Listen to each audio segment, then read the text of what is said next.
The crystal vase shattered against the marble floor of the entrance hall, and Victoria Sterling didn't even flinch. What is all this? I'm on a call. It was the third one this week. They were playing and the vase just She slipped. stood Clean at the top this of the up grand now. staircase in her tailored Armani We'll get through suit, this. phone pressed to her I'm ear, here.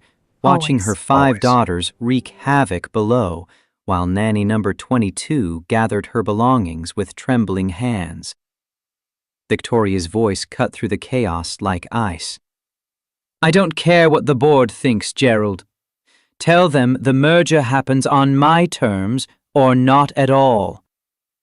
Her daughters, Isabel, 9 years old, the twins, Grace and Hannah, at 7.5, Charlotte, who went by Nora, at 6, and little Ruby, just 4.5, were currently using the foyer as their personal battlefield. Ruby, the youngest, with wild auburn curls, was finger-painting on the white walls with what Victoria desperately hoped was just chocolate pudding. The nanny's voice rose to a near shriek. Mrs. Sterling, I cannot work under these conditions. Those children are, they're... Victoria supplied the word coldly, ending her call. Monsters. Yes, I'm aware. That's why I'm paying you $4,000 a week. The correction came bitter. Was paying you. Nora zoomed past on a motorized toy car, nearly clipping the nanny's ankles. The woman's designer bag was already on her shoulder, her face flushed with anger and something that looked like pity. No amount of money is worth this. Your daughters need more than a nanny, Mrs. Sterling. They need... Victoria cut her off, already descending the stairs. Thank you for your input. Claire will have your final check ready by morning. As the front door slammed behind nanny number 22, Victoria surveyed her empire of chaos. Her ex-husband David had left her with 5 daughters and a massive settlement 2.5 years ago, running off with his 23-year-old assistant. Victoria had won the divorce, won sole custody, won everything except the ability to manage her own children. She'd built a tech company from nothing and turned it into a $2.1 billion enterprise. But these 5 small humans defeated her daily. Victoria's voice carried that boardroom authority when she spoke. Isabel, get your sister down from that chandelier right now. Volume made no difference. Experience had taught her that lesson repeatedly. 8-year-old Isabel, the ringleader, with her mother's sharp features and her father's dark hair, looked down from where she was helping Grace scale the antique furniture. The question came laced with familiar defiance. Why should we? You're just going to hire another babysitter who hates us anyway. The word struck deeper than Victoria cared to admit. She checked her watch. 2:47. Video conference with Tokyo investors in 13 minutes, and her house looked like a war zone. Everyone to your rooms. Now, she used her boardroom voice, the one that made senior executives quake. Her daughters stared at her with identical expressions of defiance. I said now. They scattered like startled birds, but Victoria knew it was temporary.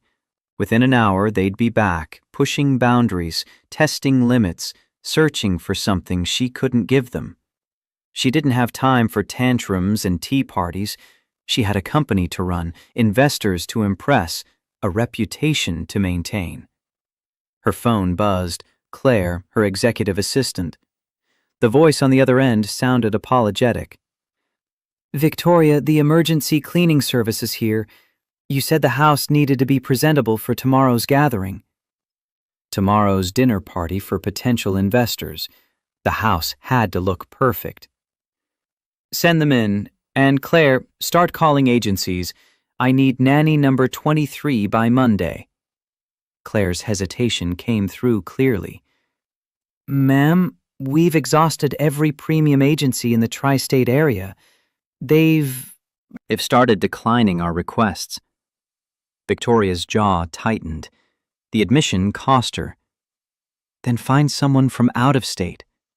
I don't care if they have to relocate from Alaska. Just find someone who can handle 5 children.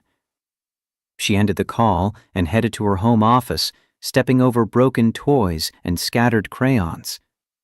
Behind her, the front door opened again, the cleaning crew, probably horrified by what they'd walked into. Let them be horrified. Everyone was horrified by the Sterling household. She'd gotten used to the judgment, the whispered criticisms at school functions, the pitying looks from other mothers who had perfectly behaved children and loving husbands. Victoria Sterling had everything money could buy and nothing that mattered. But she'd be damned if she'd admit it to anyone, least of all herself. She shut the office door and pulled up her presentation, forcing her mind back to profit margins and market projections. Numbers made sense. Numbers had rules. Numbers never looked at you with disappointed eyes and asked why you didn't love them enough. From somewhere upstairs, a crash followed by giggles. She didn't even look up from her computer screen. Whatever it was, she'd deal with it later. She always dealt with it later. At precisely 3 o'clock, her video call began, and Victoria Sterling transformed. Her voice became warm, her smile confident, her entire demeanor that of a woman completely in control. The Tokyo investors never suspected that behind her professionally styled blonde hair and flawless makeup, a domestic disaster was unfolding in real time. That's how Victoria operated, perfect on the surface, chaos underneath, and a wall so high between the two that no one could see where one ended and the other began. The call lasted 40 minutes. When it ended, the house had gone suspiciously quiet. Victoria knew that silence in a house with 5 children was never a good sign. She rose from her desk, steeling herself for whatever destruction awaited, and opened her office door. Standing in her foyer, surrounded by her daughters, was a man she'd never seen before. He was tall, probably 6'2", with dark brown hair graying at the temples and warm brown eyes that crinkled at the corners. He wore a simple Navy work uniform with Cooper Home Services embroidered on the chest. But what made Victoria stop in her tracks wasn't the man himself. It was her daughters. All 5 of them sitting quietly on the floor, listening to a story he was telling while he cleaned. His voice carried a gentle warmth. And then the little dragon realized that breathing fire wasn't about being angry. It was about protecting the things you love. Ruby, her impossible, untamable 4.5-year-old Ruby, was leaning against his leg, completely transfixed. The twins were sitting cross-legged, actually sitting still. Even Isabel had abandoned her usual scowl of defiance. A little girl sat nearby, about 6 years old, quietly coloring. She had the same warm brown eyes as the man, and a smile that seemed to light up her whole face. The man looked up and saw Victoria. He straightened immediately, a professional smile replacing his storytelling warmth. "Mrs. Sterling, I presume. Marcus Cooper. I'm here to handle the emergency cleaning you requested. I hope you don't mind. Your daughters wanted to hear a story while I worked." Victoria found her voice, though it came out sharper than intended. "And you thought it appropriate to stop working and entertain them?" Something flickered in his eyes, not anger, but something sadder. Understanding, maybe. "I didn't stop working, ma'am. I'm cleaning while I talk. Multitasking, same time." He gestured to the now spotless foyer floor where the vase had shattered. The antique side table had been polished, the walls wiped clean of chocolate, every surface gleaming.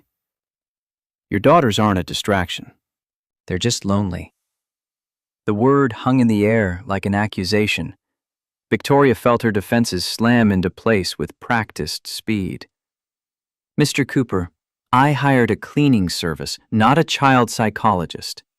If you could focus on the job you were paid for," the little girl's voice piped up, small but clear. "Daddy does both." Victoria's eyes snapped to the corner where the child had been sitting so quietly she hadn't noticed her before. The girl looked up at Victoria with those same warm eyes.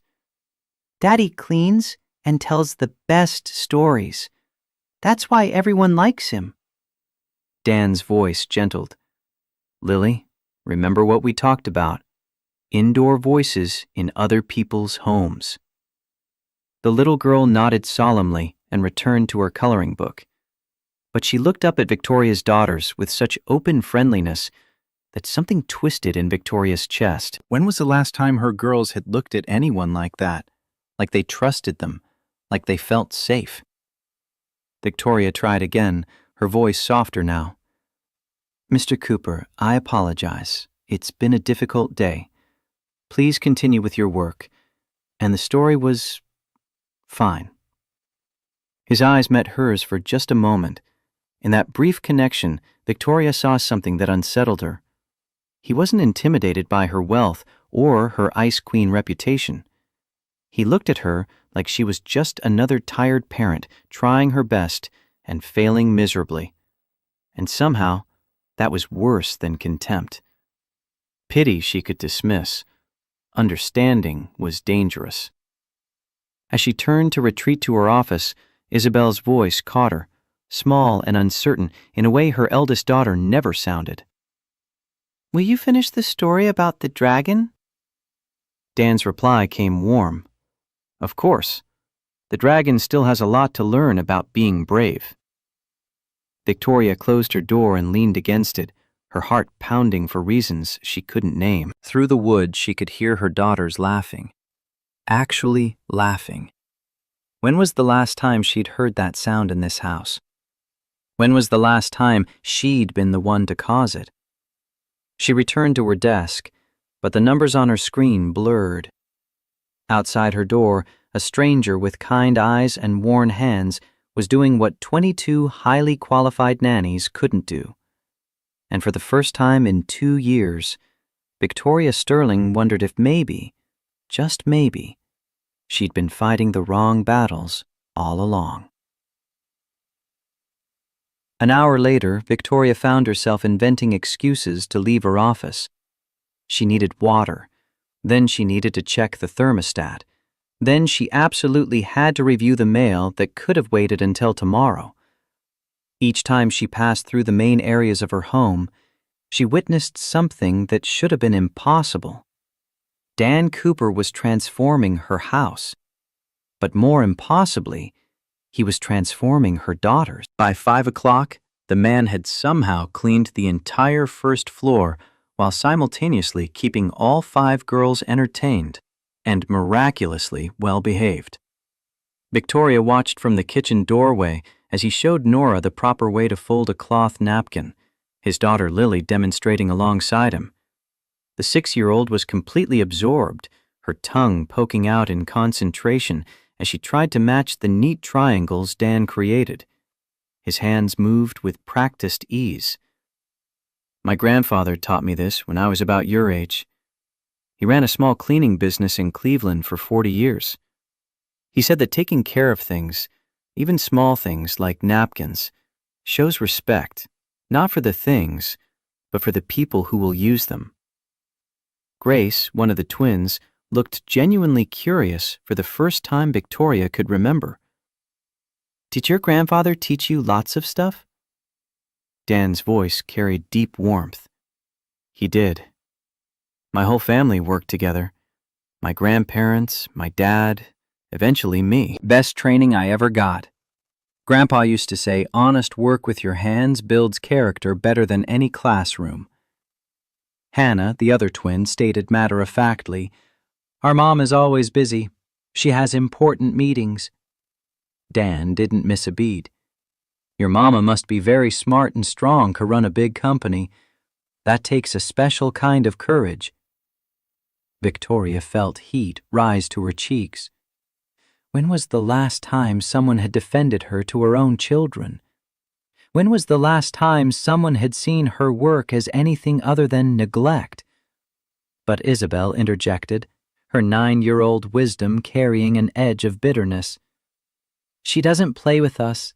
She's always in her office. Victoria started to step into the room, but Dan raised a gentle hand. Can I tell you something my Lily's mama used to say? He glanced at his daughter, who nodded encouragement. She used to say that love isn't just one thing. Some people show love by playing. Some people show love by working hard to give you a good home, good food, good schools.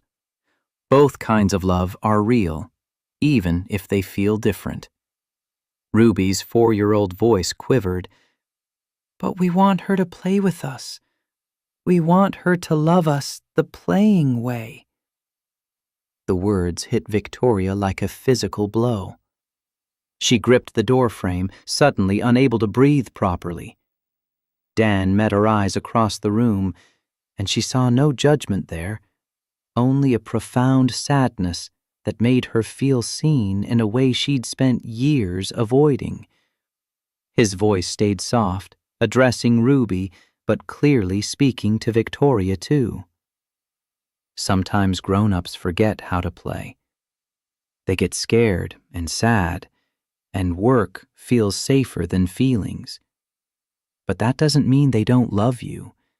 Sometimes it means they love you so much it hurts, and they don't know what to do with that hurt. Nora asked innocently, "Did Lily's mama forget how to play?" Dan's face clouded briefly. Lily's mama got very sick. She didn't forget to play. She just ran out of time to do it.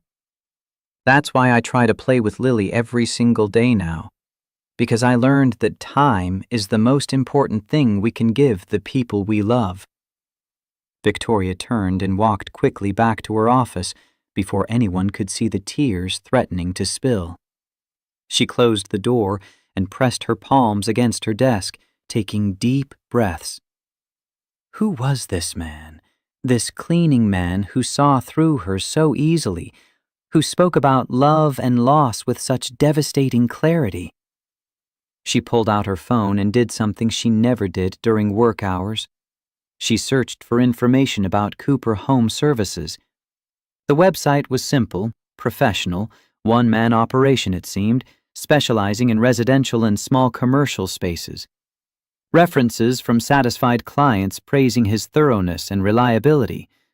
A small mention, family tradition, 3rd generation serving the Cleveland area before relocating east. Then she found a news article from 3 years ago. Local woman loses battle with cancer, leaves behind husband and young daughter. There was a photo. Dan Cooper, younger and devastated, holding a tiny 3-year-old girl at a funeral. The article mentioned that his wife, Rachel, had been a pediatric nurse at Riverside Medical Center. She died at 31. Victoria closed the browser, feeling like she'd invaded something private. But the pieces were falling into place. Dan Cooper was a widower, raising his daughter alone while building a business. He understood loss. He understood what it meant to keep going when everything fell apart. He understood her daughters because he'd lived through something that taught him how fragile everything really was. A knock on her door pulled her from her thoughts. Dan's voice came through. "Mrs. Sterling, I've finished for today. I've left my invoice with your assistant's contact information. If you'd like me to return tomorrow to complete the upstairs, just let me know." Victoria opened the door, schooling her features back into professional neutrality. "Yes, please return tomorrow, same time." She paused, the words sticking in her throat before she forced them out. "Thank you for the cleaning, and for being kind to my daughters." Dan studied her face for a moment, and she had the unsettling feeling he could read every defense mechanism, every wall she'd built. "They're good kids, Mrs. Sterling. They're just testing boundaries because they don't know where the boundaries are. Kids need structure, but they also need to know the structure comes from love, not just rules." Victoria heard herself say, "I provide everything they need." But it sounded hollow, even to her own ears. Dan replied gently, "I'm sure you do. But sometimes what kids need most is to know they're more important than everything else. even if it's just for 10 minutes a day. He called for Lily, and the little girl came running, her backpack bouncing. Victoria's daughters appeared behind her, and she noticed something that made her chest tighten. They all looked disappointed that Dan was leaving. Isabel, her defiant, angry Isabel, actually looked like she might cry. Ruby tugged on Dan's work pants. "Will you come back?" He crouched down to her level. "If your mama wants me to, I'll be back tomorrow. And maybe, if it's okay with your mama, you can show me that drawing you were working on. I bet it's beautiful by now." Ruby beamed and nodded enthusiastically. Dan stood, gave Victoria a respectful nod, and headed for the door with Lily's hand in his. As the door closed behind them, Victoria's 5 daughters turned to look at her. For the first time in months, they weren't looking at her with resentment or indifference. They were looking at her with something worse. Hope. Hope that maybe she'd let Dan come back. Hope that maybe something in their lives might actually change. Victoria began, "Girls," but Isabel cut her off. "He's nice. He's nice, and he doesn't yell, and he doesn't cry, and he doesn't leave. Can he come back, please?" Victoria looked at her eldest daughter, seeing for the first time how much Isabel had taken on as the unofficial leader of her sisters. How much weight those small shoulders carried. How much anger was really just fear that everyone would eventually abandon them like their father had. "He's coming back tomorrow. He has more cleaning to do." Grace asked hopefully, "Just cleaning?" Victoria thought about Dan's words, about time being the most important thing you could give. She thought about her perfectly scheduled days, her back-to-back meetings, her empire built on 60-hour work weeks. She thought about 22 nannies who'd fled and 5 daughters who were crying out for something she'd convinced herself she couldn't provide. Just cleaning. Then, before she could stop herself, "But maybe after dinner we could watch a movie together. All of us." The shock on their faces would have been comical if it hadn't been so heartbreaking. Ruby recovered first, launching herself at Victoria's legs with such force she nearly knocked her over. "Really? You'll watch with us, not work?" Victoria awkwardly patted her youngest daughter's head, unused to physical affection from her children. "Really? I'll even let you pick the movie." The other 4 quickly joined the embrace, and Victoria found herself surrounded by small bodies and hopeful hearts. Over their heads, she caught her reflection in the hall mirror. She looked terrified. She was terrified. Terrified that she'd fail at this too. Terrified that one movie night wouldn't be enough. Terrified that she'd already broken something in her daughters that couldn't be fixed.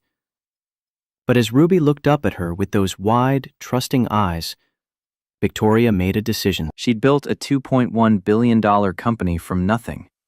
Surely she could figure out how to be present for her own children. Dan Cooper had managed it while grieving his wife and building a business. If a man who'd lost everything could still show up for his daughter every day, what excuse did Victoria really have? That night, they watched Frozen for what had to be the 100th time in the movie's existence. Victoria's phone buzzed 17 times with work emergencies that she ignored. Her daughters sang along to every song, their voices off-key and perfect. And when Ruby fell asleep, curled against her side, Victoria realized she couldn't remember the last time she'd held one of her children like this. Couldn't remember the last time she'd felt needed for something other than money. As she carried Ruby to bed later, her daughter's sleepy voice whispered, "You smell like Mama today." "What do you mean, sweetheart?" "Like home. You smell like home." Victoria tucked her in, and for the first time in 2 years, she allowed herself to cry. Not the angry tears of a woman betrayed by her husband, not the frustrated tears of a CEO with impossible demands, but the broken, healing tears of a mother who'd finally realized what she stood to lose. In her office later, she found Dan Cooper's invoice. At the bottom, in neat handwriting, he'd added a note. "Your daughters talked about dragons today. Dragons are fierce and powerful, but the best ones learn when to breathe fire and when to shelter others under their wings. D.C." Victoria stared at the note for a long time. Then she picked up her phone and sent a message to Claire. "Cancel my 9 a.m. tomorrow, and my 11 a.m. And actually, clear my entire morning. I have something more important to handle." For the first time in her career, Victoria Sterling was putting her children first.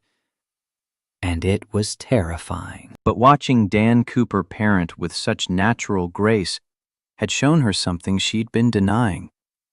She wasn't too busy to be a good mother. She was too scared. Scared of failing. Scared of being vulnerable. Scared of letting anyone see that beneath her armor, she was just as lost as her daughters. Tomorrow Dan would return, and Victoria had questions. How did he do it? How did he work and parent and still have enough warmth left over for everyone? How did he make it look so easy when for her, it felt impossible? But mostly she wanted to know, could someone like her, someone who'd built walls so high she couldn't see over them anymore, could someone like her learn to tear them down before it was too late? She fell asleep at her desk that night, Dan's note still in her hand, and dreamed of dragons learning to shelter instead of burn. Dan Cooper arrived at the Sterling mansion at 9 a.m. sharp, Lily's hand in his as always. He'd expected to work quickly through the upstairs while Mrs. Sterling attended her morning meetings. What he didn't expect was to find Victoria Sterling herself opening the door, dressed in jeans and a simple sweater instead of her usual designer armor. Her voice sounded uncertain in her own entrance hall. "Mr. Cooper, I've cleared my morning. I was hoping, that is, I thought maybe you could show me what you did yesterday with the girls, how you got them to listen." Dan studied the woman before him. Yesterday, she'd been all sharp edges and ice. Today, she looked younger, uncertain, almost vulnerable. He recognized that look. He'd worn it himself for months after Rachel died, when he had no idea how to be both mother and father to a 3-year-old. "Mrs. Sterling," she interrupted. "Please, Mrs. Sterling is what the nannies call me before they quit. Call me Victoria." A small smile tugged at Dan's lips. "Victoria, then.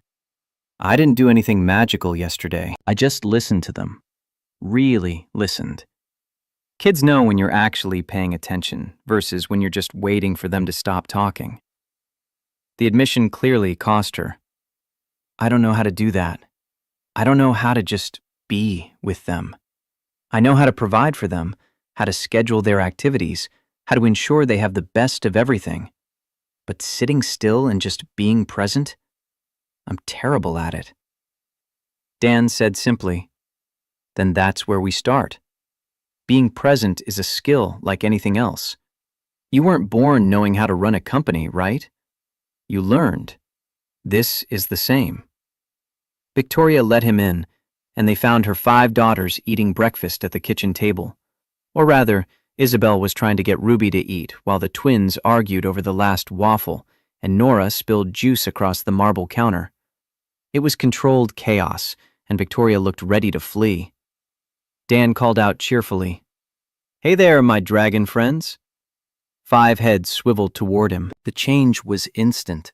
Shoulders relaxed, arguing stopped. Even Ruby smiled with a mouthful of cereal. "Remember what I said yesterday about dragons protecting what they love?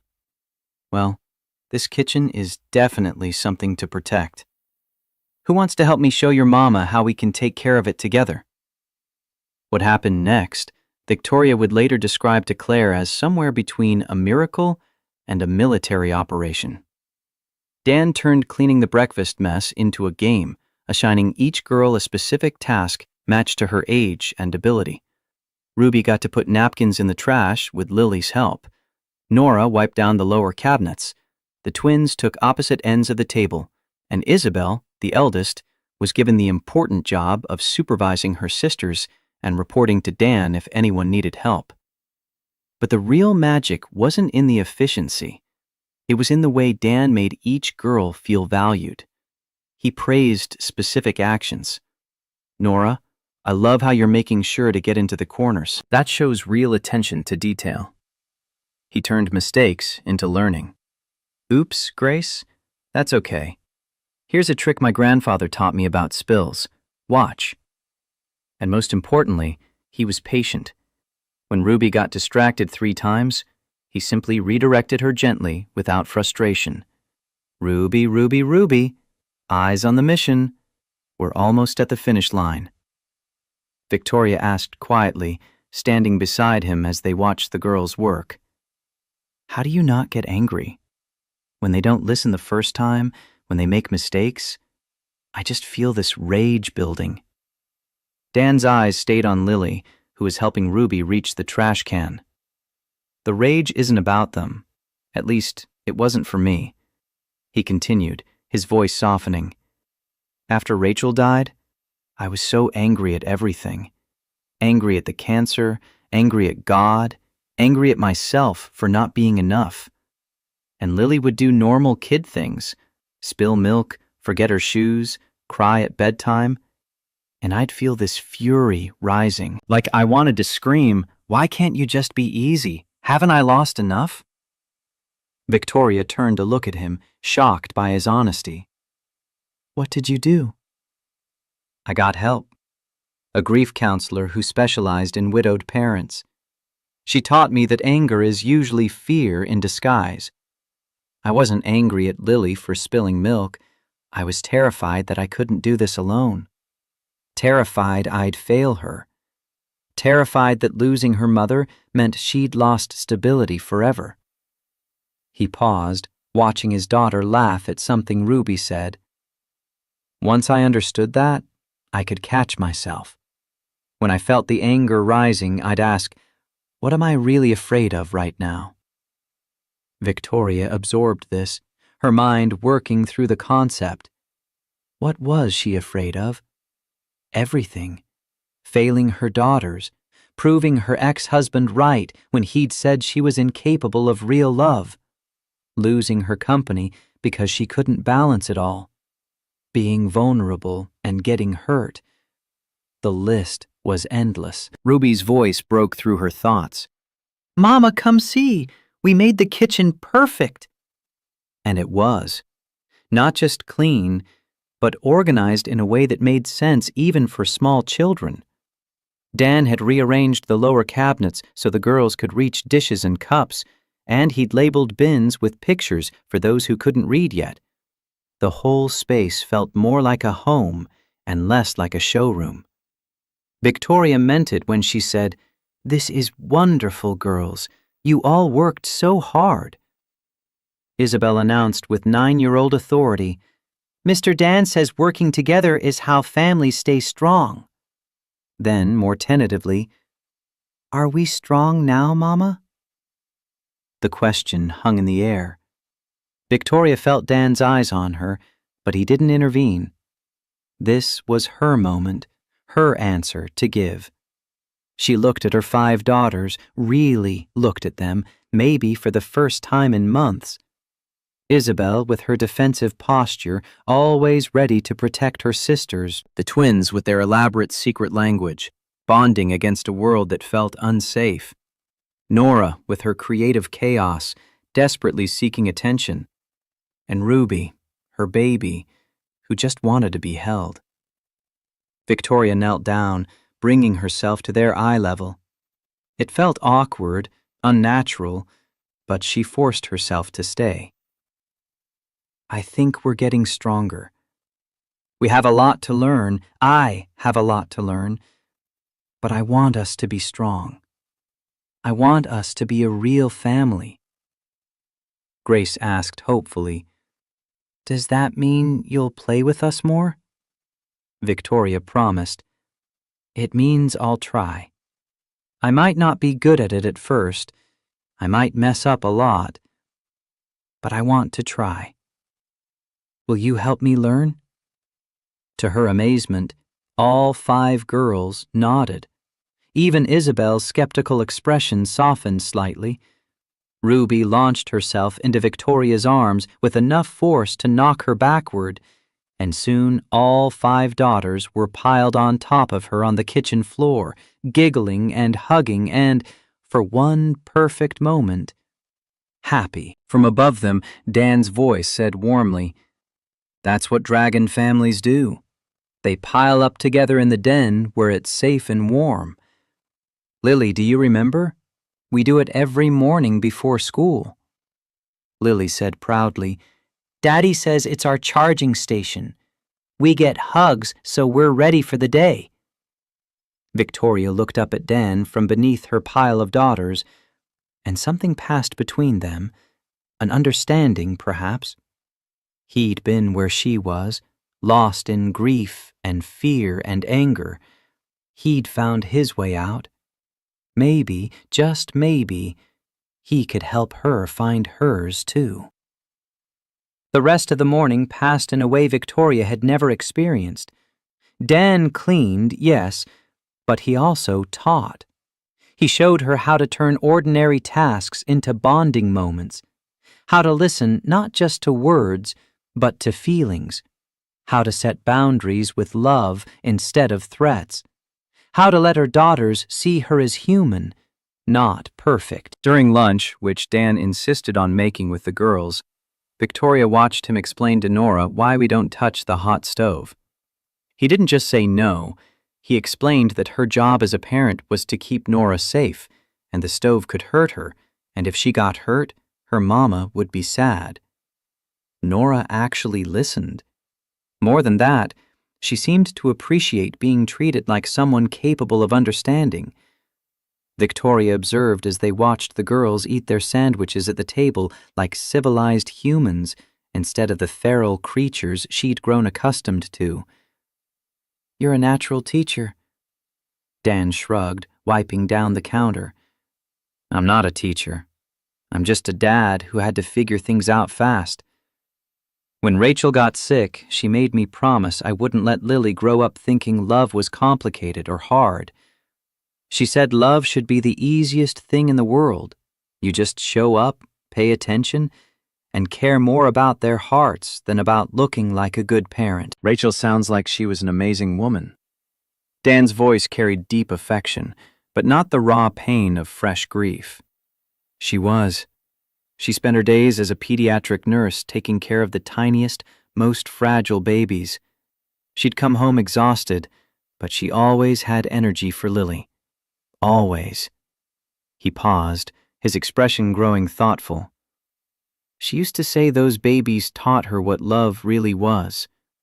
They couldn't do anything for you, couldn't thank you or reward you or make you look good. You took care of them because they needed it, and that was enough. She said that's how we should love everyone, like they're precious just because they exist, not because of what they can do for us." Victoria felt tears prick her eyes. "I've spent 2 years trying to prove I don't need anyone, that I'm enough all by myself, strong, independent, untouchable." Dan asked gently, "And how's that working out?" The whisper came broken. "I built a $2 billion company and lost my family." "So not great," Dan corrected, nodding toward her daughters. "You haven't lost them yet. They're right here, still hoping, still waiting. Kids are incredibly resilient, Victoria. They forgive so much more than adults do. The question is, can you forgive yourself enough to try again?" Before Victoria could answer, her phone rang. She glanced at the screen, her CFO, probably with an emergency that absolutely required her attention. Her hand moved toward the phone automatically, 2 years of conditioning making the decision for her. Then she stopped. She looked at her daughters, happily eating lunch and chattering with Lily about favorite colors. She looked at Dan, who was watching her with understanding, not judgment. And she made a choice. She declined the call and turned off her phone completely. Her voice shook with emotion. Mr. Cooper, I'd like to modify our arrangement. I don't just need cleaning services. I need help with everything. I need someone to show me how to be the mother my daughters deserve. I know that's not what you signed up for, and I'll pay you whatever rate you— Dan held up a hand, stopping her. This isn't about money, Victoria. This is about whether I have the time and whether it's the right thing for everyone involved. Lily and I have our routine, our life. I can't just— Victoria said quickly, feeling foolish. I understand. I shouldn't have assumed. I'm sorry. Dan said with a slight smile. Let me finish. I was going to say I can't just agree without thinking about Lily. He looked at his daughter, who was teaching Ruby how to fold her napkin into a butterfly shape.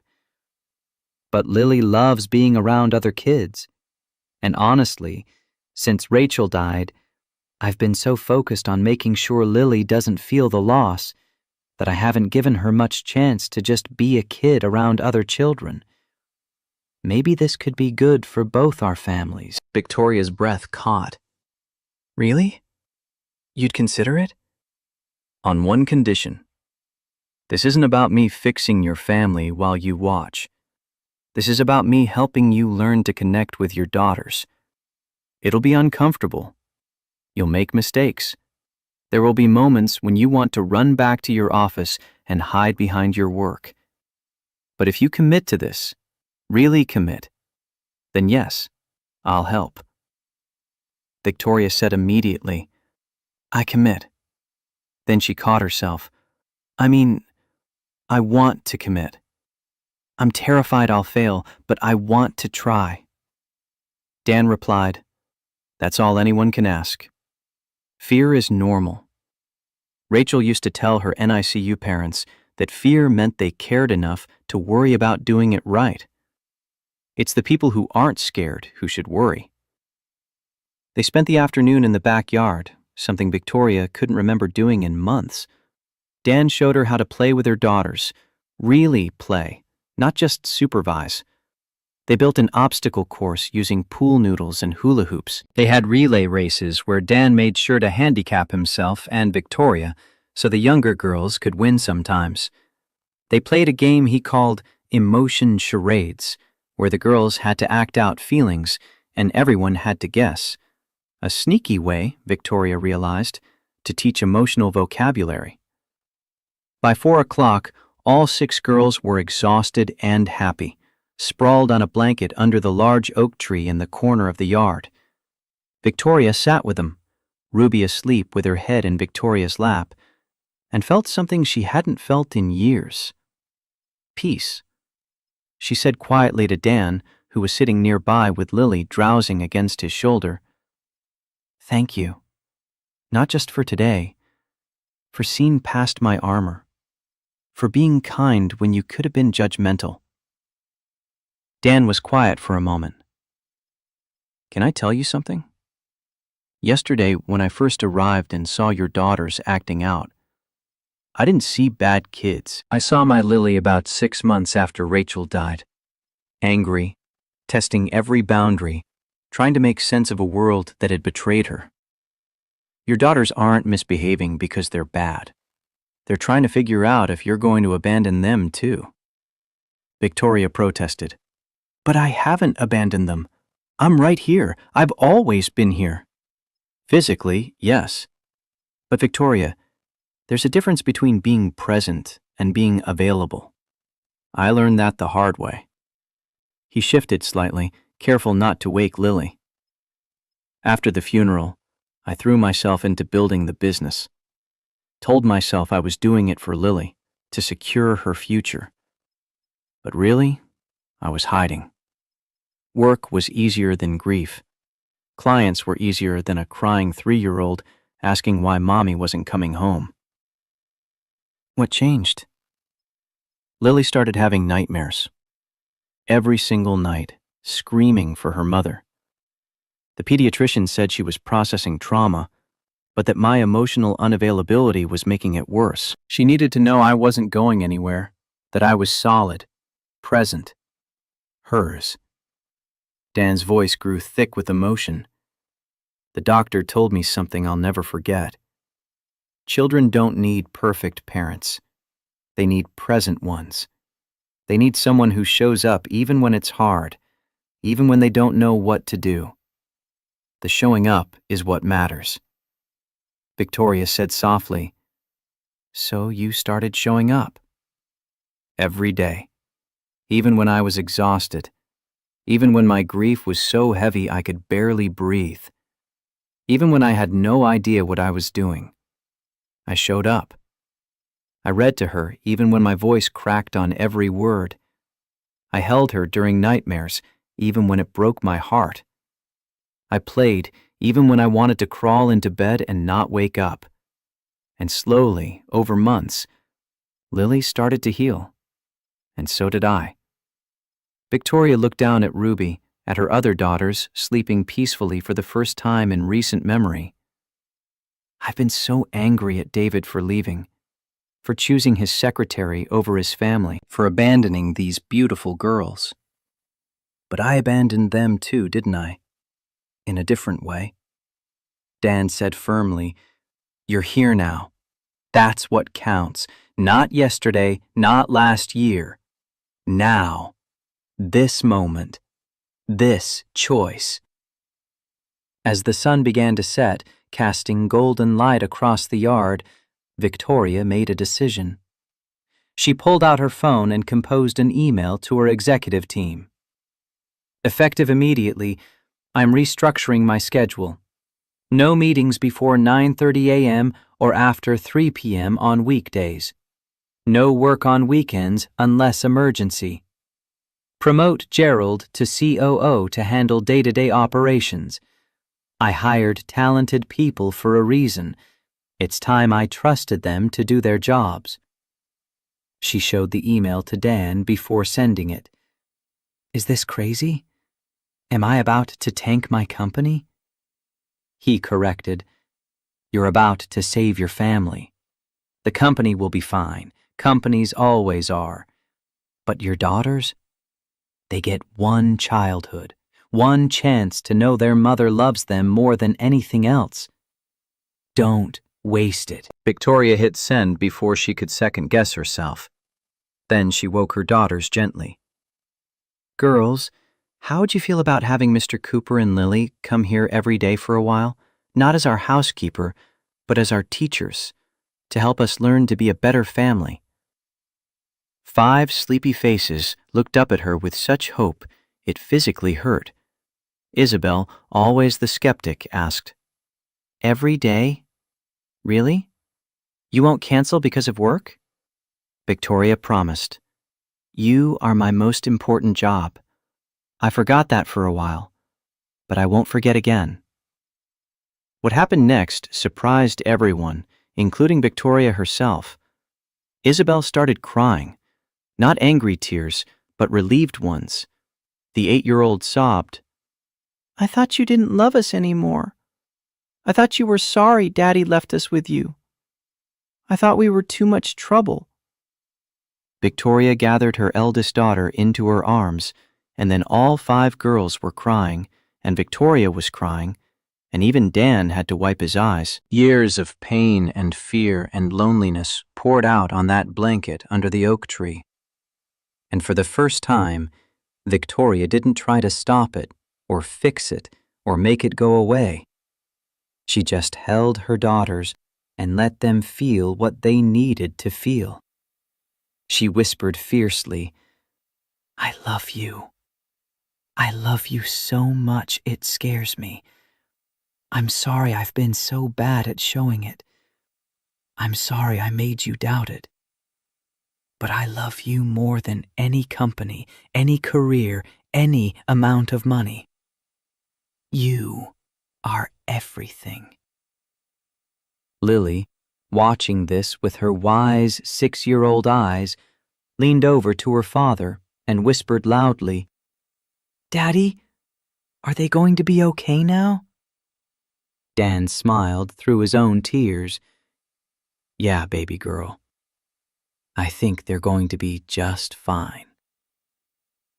3 weeks passed, and the Sterling household transformed into something Victoria barely recognized.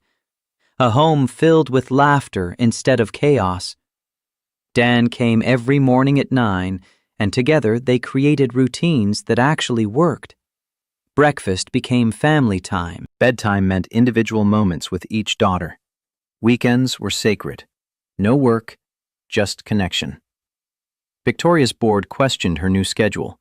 Her CFO, Gerald, handled it beautifully, proving Dan right. She'd hired talented people who could manage without her hovering. The company thrived. More importantly, so did her daughters. But something else was happening too, something Victoria tried desperately to ignore. She was falling for Dan Cooper. It wasn't just gratitude, though she was grateful beyond measure. It was the way he listened when she talked about her fears, the way he made her laugh when she took herself too seriously, the way he looked at his daughter with such pure love that Victoria ached with longing, not for him, but to be loved like that herself. She caught herself watching him more than necessary, noticed when he changed his work shirt, found excuses to be in whatever room he occupied. It was ridiculous, inappropriate. He was technically her employee, though she'd stopped paying him for cleaning weeks ago and started paying him as a consultant. And more than that, he was still grieving his wife. Dan's voice broke through her thoughts. "Earth to Victoria!" They were in the garden while the girls played on the swing set. "You okay? You've been staring at that rose bush for 5 minutes." Victoria said quickly, "Just thinking about how much has changed." Dan smiled, that warm expression that made her heart do stupid things. "You've done incredible work. Your daughters are thriving. Isabel hasn't had a single outburst in 2 weeks. The twins are more confident. Nora's creativity has an outlet now. And Ruby—" He paused, his expression growing thoughtful. "Ruby's special, isn't she?" "What do you mean?" "She sees things other kids don't. Emotional things. Yesterday she told me Lily was sad because she missed her mother, even though Lily was smiling. She was right, it was Rachel's birthday." His voice carried wonder. "Your 4-year-old has emotional intelligence beyond her years." Victoria felt pride swell. She's always been perceptive. Sometimes it worries me, like she carries too much for someone so small. Dan suggested, or maybe she's exactly who she's meant to be. Rachel used to say, some souls are old. They come into this world already knowing things the rest of us have to learn. They fell into comfortable silence, watching their daughters play together. 6 girls who'd become inseparable. Victoria couldn't imagine life without Lily's gentle presence anymore. The thought made her chest tighten. Victoria began hesitantly. "Dan, can I ask you something personal?" "Of course." "Do you ever think about, has there been anyone since Rachel? Anyone you've—" Ruby's scream cut through the air like a knife. Victoria's blood turned to ice. She ran toward the swing set where Ruby stood pointing at Lily, who was on the ground, not moving. Dan reached her first, dropping to his knees beside his daughter. "Lily, baby, can you hear me?" Lily's eyes fluttered open, unfocused. "Daddy, I feel funny. Everything's spinning." Dan's voice cracked with terror. Call 911. Victoria already had her phone out, her hands shaking as she dialed. The ambulance arrived in 8 minutes that felt like hours. Dan rode with Lily, and Victoria followed in her car with all 5 girls crowded in the back, crying. At the hospital, they were separated. Dan went with Lily to the emergency room, while Victoria tried to keep 5 terrified children calm in the waiting area. Lily's small voice echoed in Victoria's mind as Ruby's tear-streaked face looked up at her. "Is Lily going to die?" Victoria prayed she wasn't lying. "No, sweetheart. The doctors are helping her." Hours passed. Victoria's daughters eventually fell asleep in the uncomfortable chairs, but she stayed alert, watching the emergency room doors. Finally, at 11 p.m., Dan emerged. He looked destroyed. He said immediately, seeing Victoria's face, "She's stable. They're running tests. They think it might be." His voice broke. "They think it might be something genetic. A heart condition. If it is, Lily will need treatment, possibly surgery. And it's expensive. My insurance covers some, but not enough." Victoria stood, careful not to wake her daughters. She took Dan's hands in hers. "Whatever it costs, I'll cover it. All of it. Don't even think about money." "Victoria, I can't." "Yes, you can. You saved my family, Dan. Let me help save yours. Please." Dan pulled her into a hug, and Victoria melted into it. He smelled like fear and hospitals and something uniquely him. She wanted to hold him forever, to take away his pain, to promise everything would be okay. When they pulled apart, something had shifted between them. Dan looked at her like he was seeing her for the first time. His whisper came rough. "Thank you." But Victoria saw something else in his eyes, too. Something that looked like guilt. And she wondered what secrets Dan Cooper was still keeping. Lily's tests came back 3 days later. Victoria sat beside Dan in the doctor's office, her hand in his, because he was shaking, and someone needed to anchor him to earth. Dr. Patel said, and Dan sagged with relief, "It's not the same condition her mother had." Then came the challenging news. "But Lily does have a congenital heart defect that requires surgery. The good news is it's correctable. The challenging news is we need a detailed family medical history, particularly maternal side." Dan went pale. "Her mother's dead. I don't have access to those records." The doctor said firmly, "We'll need them. There are genetic factors that could impact the surgery and recovery. Is there any way to contact her mother's family?" Dan said too quickly, "No. No family. She was alone." Victoria noticed his discomfort, but didn't press. Not here, not now. Later, at Victoria's house, while Lily rested upstairs with the girls watching over her, Victoria made coffee and gathered her courage. "Dan, what aren't you telling me?" He stared into his cup for a long moment. When he finally spoke, his voice was barely audible. Rachel wasn't Lily's biological mother. Victoria's world tilted. "What?" "We adopted Lily when she was 2 days old. Private adoption. Rachel was her mother in every way that mattered. She loved her, raised her, would have died for her. But biologically..." He looked up, his eyes tortured. "I don't know Lily's medical history because I don't know who her birth parents were. It was a closed adoption. The agency sealed all records." "Can you unseal them for medical reasons?" "I've been trying for 3 days. The agency is dragging their feet. Something about privacy laws and consent." his hands clenched into fists. My daughter needs surgery, and I can't give the doctors the information they need to keep her safe. Victoria's mind raced. What agency? New Beginnings Adoption Services, Columbus, Ohio. Something clicked in Victoria's memory. A conversation years ago before her marriage fell apart. David had mentioned something about his sister using an adoption agency in Ohio. But David's sister Sarah had died years before Victoria met him. Died in childbirth, he'd said.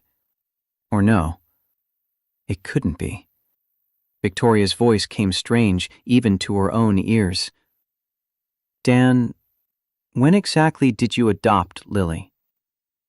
September 15th, 6 years ago. Why? Victoria's hands went numb. September 15th, 6 years ago. The same month Sarah supposedly died. But what if she hadn't died in childbirth? What if she'd given up a baby instead? I need to make a call.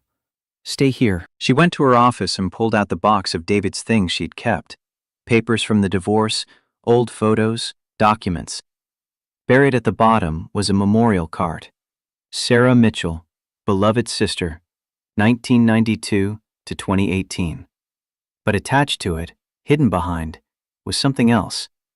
Not a birth certificate, just a handwritten note in David's familiar scrawl. New Beginnings handled it. September 2017. Sarah made me promise never to tell anyone, especially not Victoria. The baby is better off. D.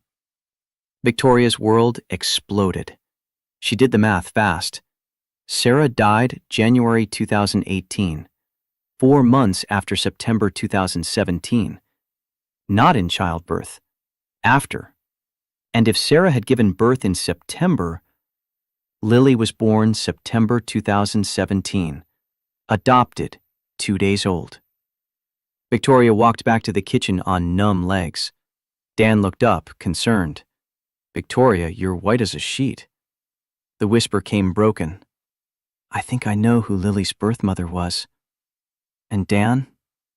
This changes everything. The truth spilled out in Victoria's kitchen while their daughters slept upstairs, innocent to the revelation shattering the adult's world.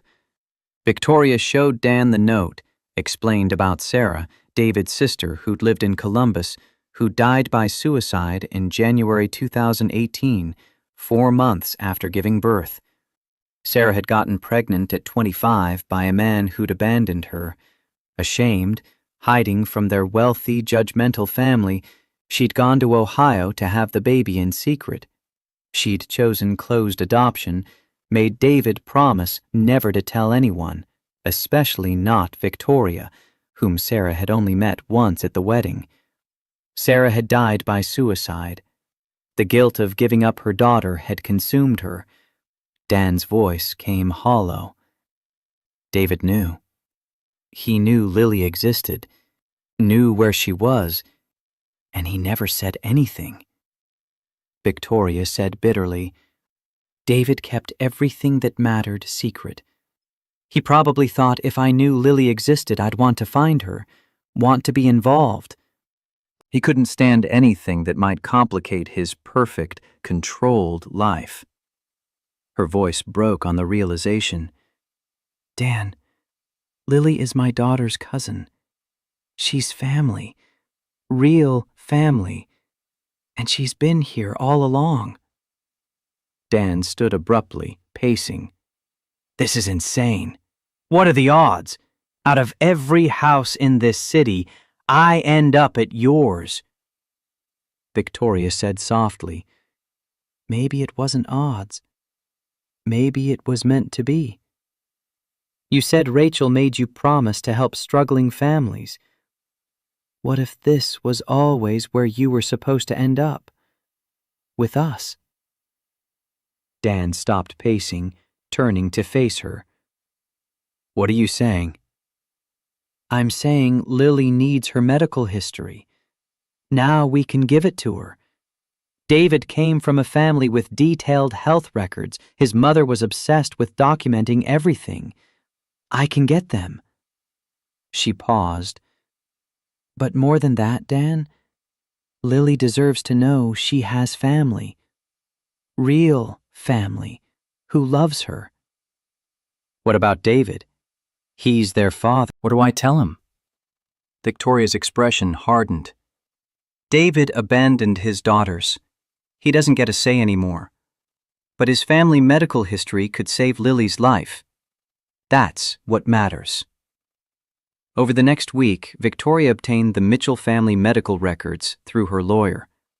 The doctors found what they needed: a genetic marker that required adjusted surgical protocol. Nothing life-threatening, but essential to know. The surgery was scheduled, and Victoria paid for everything without hesitation.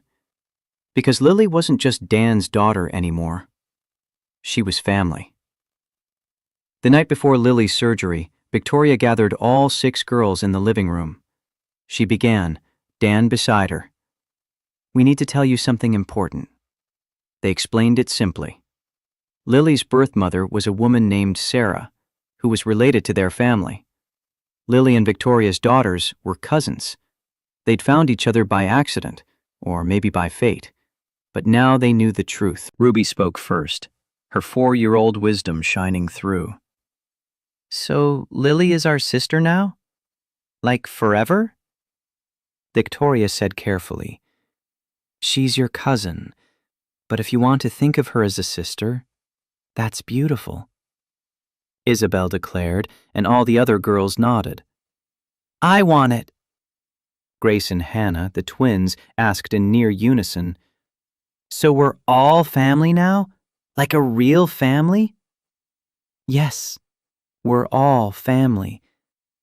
Lily started crying, happy tears, as she looked from her father to Victoria to the 5 girls. "I always wanted sisters and cousins and a big family like in movies." All 6 girls erupted into a group hug, crying and laughing, and Victoria and Dan stood apart, watching, both overwhelmed. Victoria whispered, "Out of every house in this city, you ended up at mine. That can't be coincidence." Dan's reply came soft. "Rachel used to say God puts people where they need to be. Maybe she was right." The surgery came 3 days later. Dan was a wreck, unable to sit still in the waiting room. Victoria stayed with him the entire 8 hours, her 5 girls video calling every hour from Jennifer's house for updates. Dan paced endlessly until Victoria caught his hand. "I keep thinking about Rachel. She should be here for this. Lily needs her." Victoria's voice stayed steady. "Lily has you, and she has us. We're not replacing Rachel. We're honoring her by loving Lily the way she would."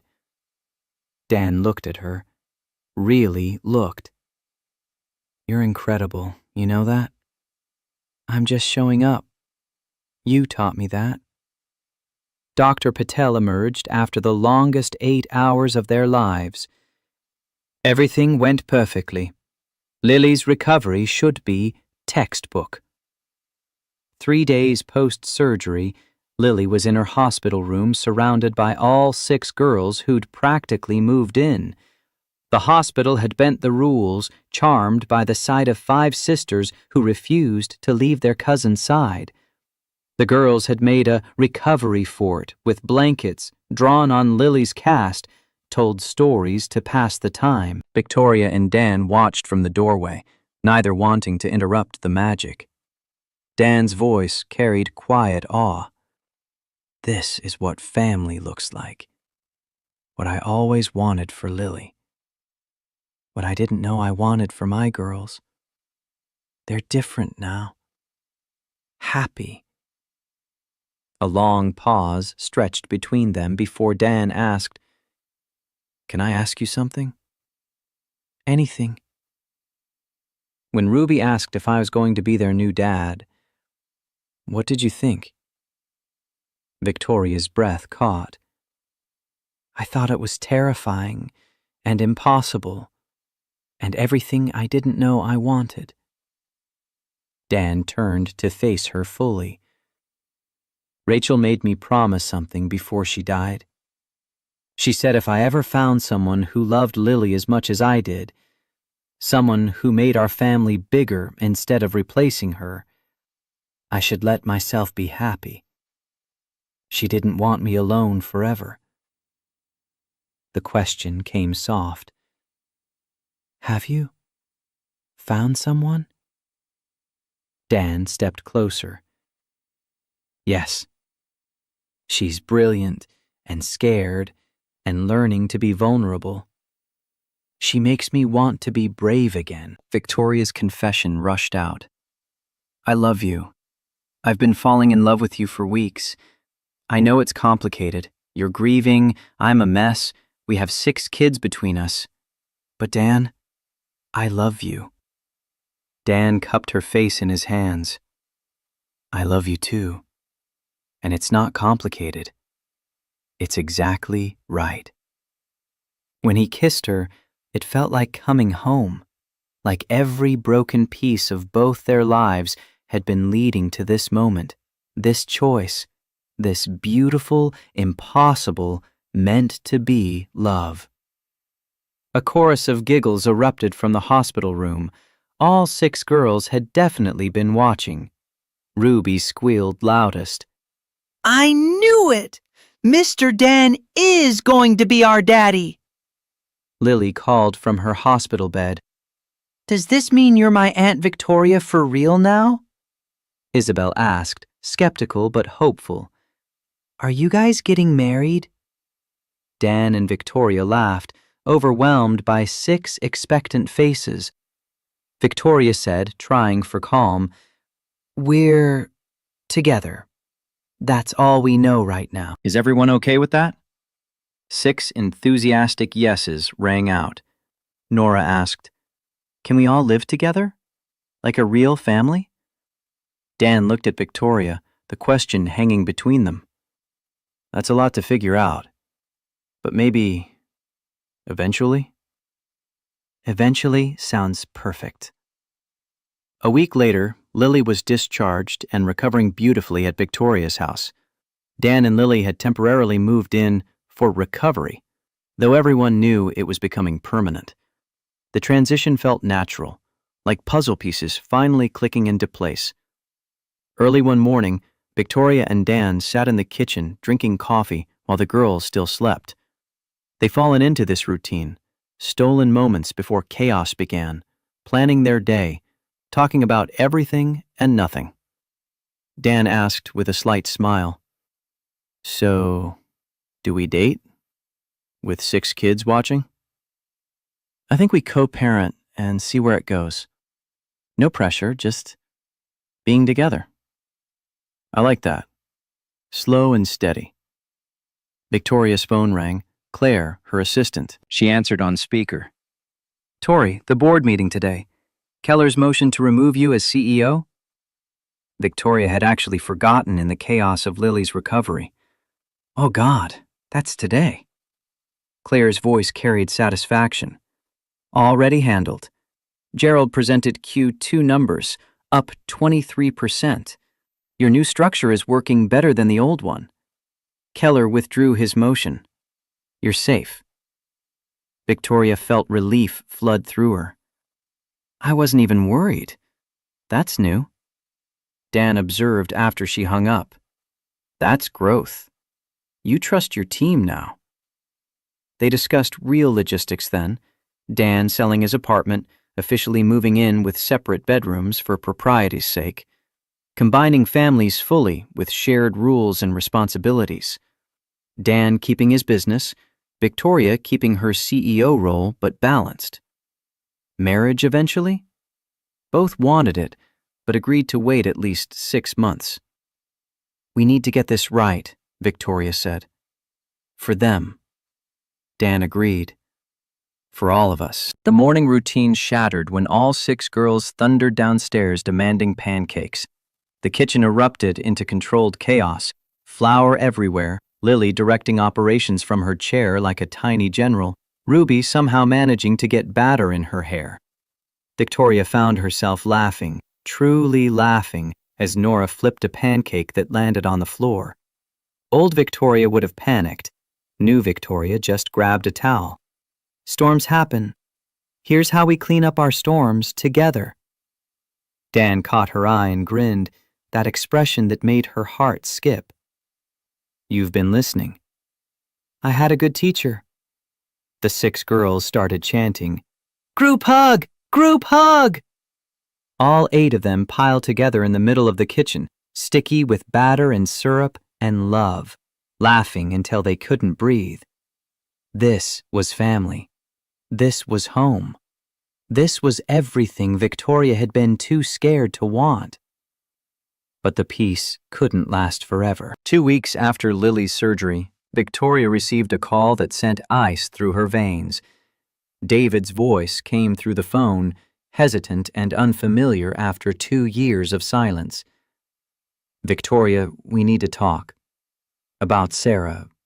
About the adoption. Her hand tightened on the phone. How did you find out? My lawyer called. Said you'd requested Sarah's medical records for a child named Lily Cooper. I put it together. Is the girl Sarah's daughter? Victoria walked out to the garden where the girls couldn't hear. Yes. And she's been living in my house for the past month. Your daughters know. They love her. She's their cousin and they treat her like a sister. David's silence stretched long before he spoke again. I never thought. I promised Sarah I'd never interfere. She was so adamant about the closed adoption. She said the baby deserved better than our family. Sarah killed herself 4 months after giving birth, David. Did you know that? The guilt destroyed her. His sharp intake of breath told her he hadn't. I knew she died. I didn't know it was... God, I should have checked on her. I should have... You should have told me. Your niece has been out there alone, and you knew. You could have helped her, could have made sure she was okay, but you kept your promise to a dead woman instead of doing what was right. David's voice broke. What do you want from me, Victoria? Nothing. I'm telling you so you know that Lily is safe, loved, and surrounded by family now. The ending Sarah would have wanted if she'd been brave enough to choose it. A pause, then David asked tentatively, Can I meet her? Lily? Victoria considered this carefully. Maybe. Someday. When she's ready. But David, you abandoned your daughters. You don't get to walk back into their lives or Lily's without earning it first. I understand. Thank you for telling me. After she hung up, Victoria stood in the garden for a long moment. Dan found her there, worry creasing his features. Everything okay? David knows about Lily. He wants to meet her. Dan's jaw tightened. What did you tell him? That he'd have to earn it. That he doesn't just get to show up and play uncle after abandoning his kids. Dan pulled her close. Good. Lily doesn't need him. She has us. Victoria leaned into his strength. She has all of us. 3 months passed in a blur of normalcy that felt like a miracle. Dan and Lily officially moved in.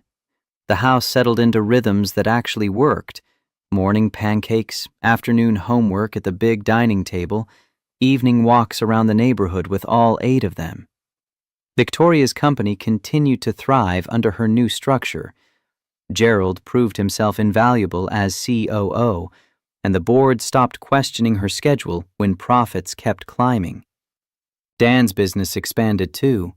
He hired 2 assistants and started specializing in what he called second chance home services, helping other single parents and struggling families get their houses in order.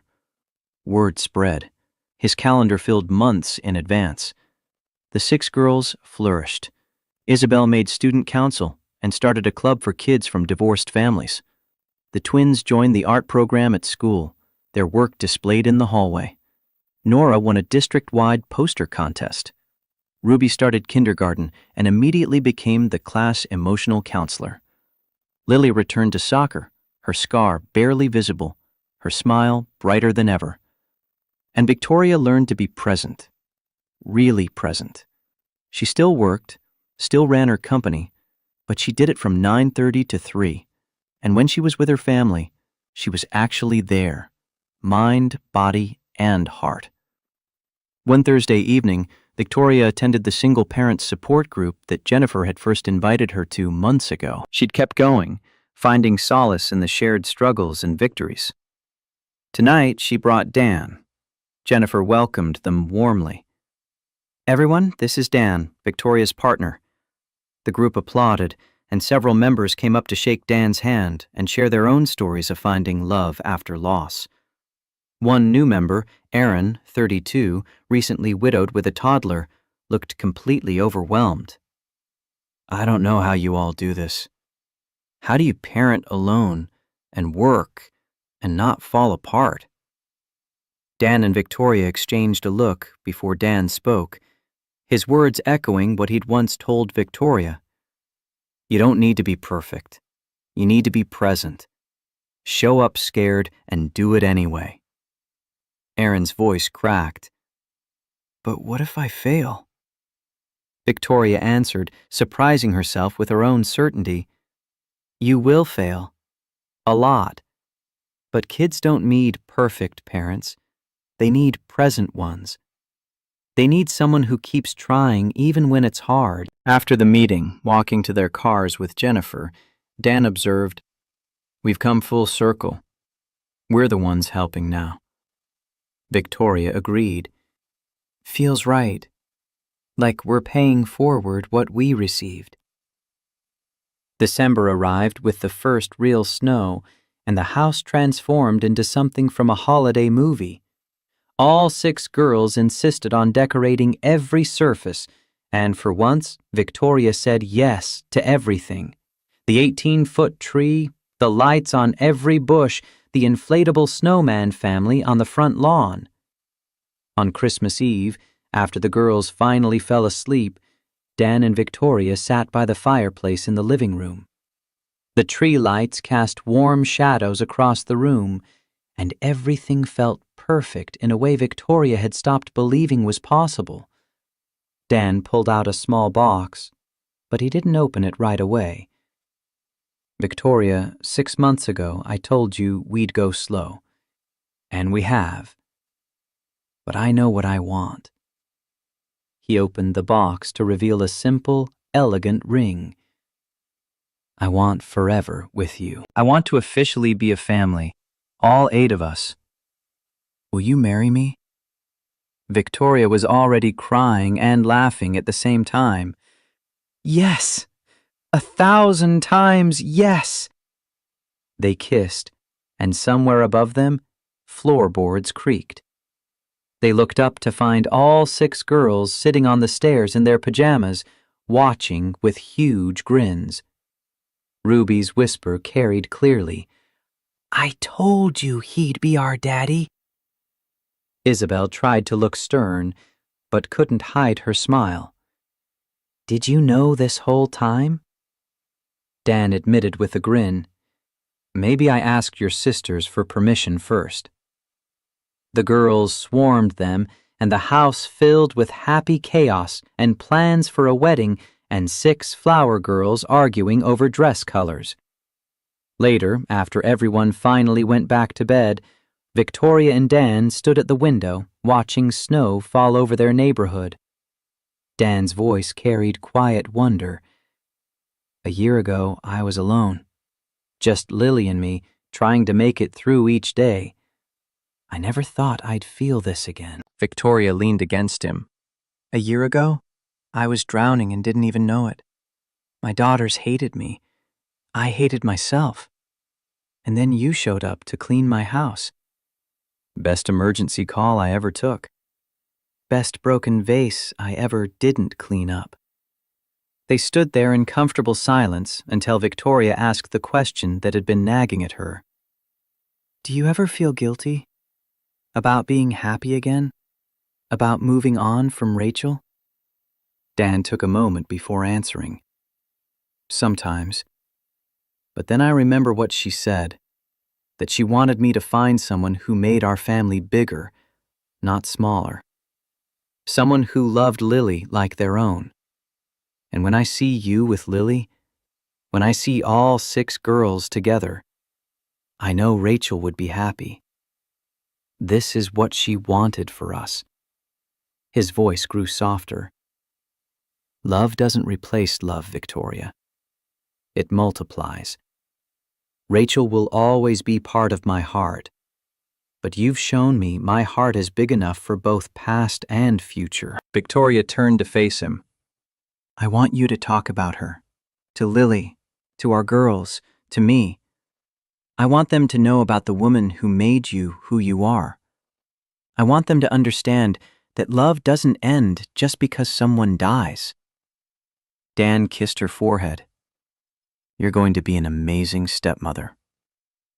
We're going to be an amazing family. As spring arrived, wedding planning kicked into high gear. Victoria initially wanted something small and simple, but 6 excited girls had other ideas. Somehow the small garden wedding evolved into an event with 50 guests, a string quartet, and an elaborate dessert table that Ruby had designed down to the last cupcake. The girls threw themselves into preparations with infectious enthusiasm. Isabel took charge of coordinating the flower girls' dresses. The twins created handmade invitations. Nora designed the ceremony program. Ruby and Lily worked together on centerpieces, their heads bent close over ribbons and flowers. Watching them work together, Victoria felt her heart swell. They weren't just cousins anymore. They were sisters in every way that mattered. 2 weeks before the wedding, Victoria made a decision. She called David. His surprise was evident. Victoria, I didn't expect to hear from you. I'm getting married. To Dan, Lily's adoptive father. The wedding is in 2 weeks. Silence, then. Congratulations, that's wonderful. Victoria took a breath. The girls want you there. Not me. I could live my whole life never seeing you again. But Isabel asked why her daddy wasn't coming to the wedding, and I realized I can't punish them for your mistakes. David's voice roughened with emotion. I don't deserve. You don't. But they do. They deserve a father who shows up, even if it's late, even if it's hard. So I'm inviting you. But David, if you come as their guest, not mine. You sit where they want you to sit. You leave when they're done with you. This is their day, not yours. I understand. Thank you. I'll be there. After hanging up, Victoria found Dan in the kitchen making lunch for the girls. She told him about the call, and his expression grew serious. Are you sure about this? No, but I'm sure about giving my daughters the chance to have their father back in their lives, if he's willing to do the work. And I'm sure that Lily deserves to meet her uncle, if she wants to. Dan pulled her close. You're a better person than I am. You taught me how to be. The wedding day arrived with perfect June weather, sunny but not hot, with a gentle breeze that made the garden decorations dance. Victoria stood in her childhood bedroom, now transformed into a bridal suite, and looked at herself in the mirror. Her dress was simple and elegant, ivory silk that fell in soft waves. No veil. She'd never been one for traditional bride accessories, but pinned to her dress was a small locket that Isabel had given her that morning, containing a photo of all 6 girls. A knock came at the door, and Jennifer entered with the flower girls. All 6 of them wore lavender dresses and carried bouquets of wildflowers. Lily's scar was visible on her chest, and she wore it with pride, refusing to cover it with makeup or accessories. Isabel spoke for all of them. "Mom, you look beautiful." Victoria felt tears prick her eyes. "You all look stunning." Ruby bounced with excitement. "Can we start? I want to throw flowers." Nora corrected primly. "It's not throwing, it's scattering. There's a difference." The twins giggled, and Lily squeezed between them to grab both their hands. Victoria took in the sight of her 6 daughters, 5 by birth, 1 by fate, and felt overwhelming gratitude for the journey that had brought them all together. The ceremony itself passed in a blur of emotion. Victoria walked down the aisle alone, by choice. No one gave her away because she was choosing this herself.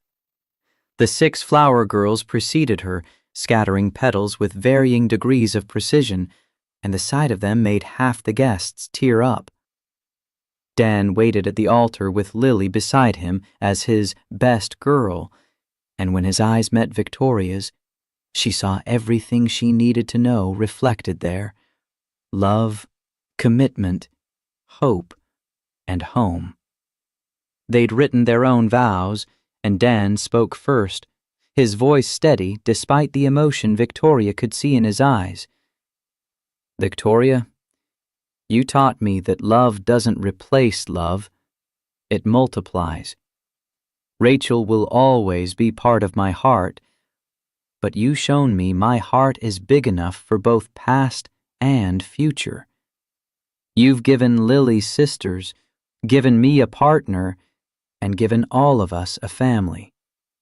I promise to show up every day, scared or not, and choose us. Always us." Victoria's turn came, and she took a breath before speaking. "Dan, you saw past my walls when I didn't know I wanted them down. You taught me that presence is the greatest gift, that vulnerability is strength, and that family isn't perfect, it's real. I promise to keep showing up, keep trying, keep choosing connection over control. I promise to love Lily as fiercely as I love my daughters, because she is my daughter now. And I promise to love you with all the courage I can find." The officiant pronounced them married, and as they kissed, 6 girls cheered louder than all 50 guests combined. The reception was held in the same garden, under a tent strung with lights that would glow as evening fell. During the cocktail hour, an elderly woman approached Victoria. Her voice was gentle. "Mrs. Sterling? I'm Margaret Torres. I was a NICU nurse at Riverside Medical years ago." Victoria smiled politely but confused. "I'm sorry, I don't think we've met." Margaret continued.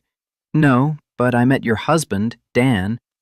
When his wife Rachel was dying in the oncology wing, I was on break and saw him in the hallway struggling with Lily. She was 3, crying for her mama. I spent 20 minutes showing him how to comfort her, gave him resources for grief counseling." Dan appeared at Victoria's elbow, having overheard. "Wait, you were that nurse? I never got your name. You changed everything for us." Margaret's smile was warm. "Rachel was in my prayers every day after that.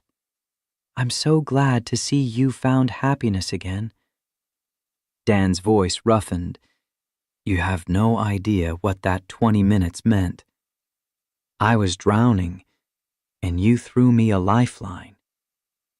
Margaret patted his hand. "We all need lifelines sometimes. That's what we're here for, to help each other through the storms." After she walked away, Dan turned to Victoria with wonder in his eyes. "See? Rachel sent angels all along, including you." Victoria squeezed his hand. "We send them to each other. That's how it works." The reception continued with toasts and dancing, and 6 flower girls who monopolized the dance floor. David showed up as promised, sitting quietly in the back until Isabel spotted him and dragged him forward to meet Lily. Victoria watched from a distance as her ex-husband knelt down to talk to his niece. She couldn't hear what they said, but she saw Lily's tentative smile, saw David's eyes fill with tears, saw Isabel's protective stance as she monitored the interaction. Dan came up behind her. "You okay with this?" "I'm okay with giving everyone a chance to heal, including him." As the sun set and the lights came on, turning the garden magical, Victoria found herself surrounded by everyone she loved. Her daughters, her new daughter, her husband, her friends from the support group, her executive team who'd become family in their own right. This was what she'd built.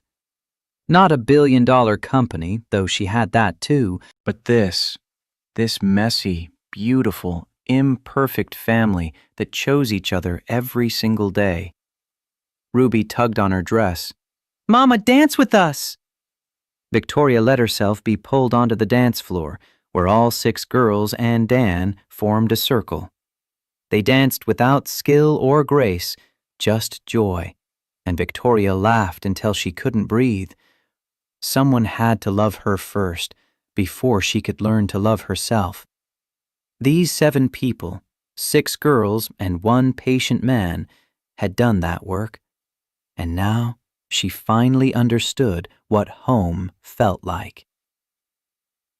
2 years after the wedding, Victoria stood in her kitchen on a Sunday morning, watching controlled chaos unfold with a sense of peace she'd never imagined possible.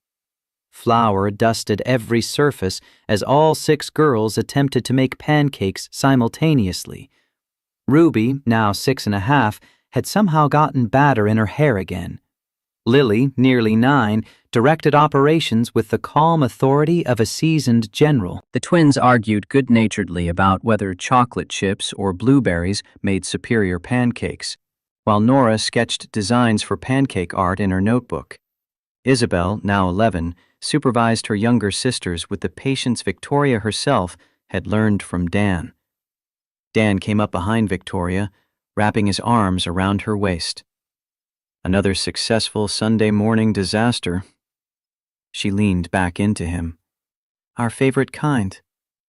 The Sterling Cooper household had found its rhythm over the past 2 years, a beautiful, messy symphony of 8 people learning to live as one family.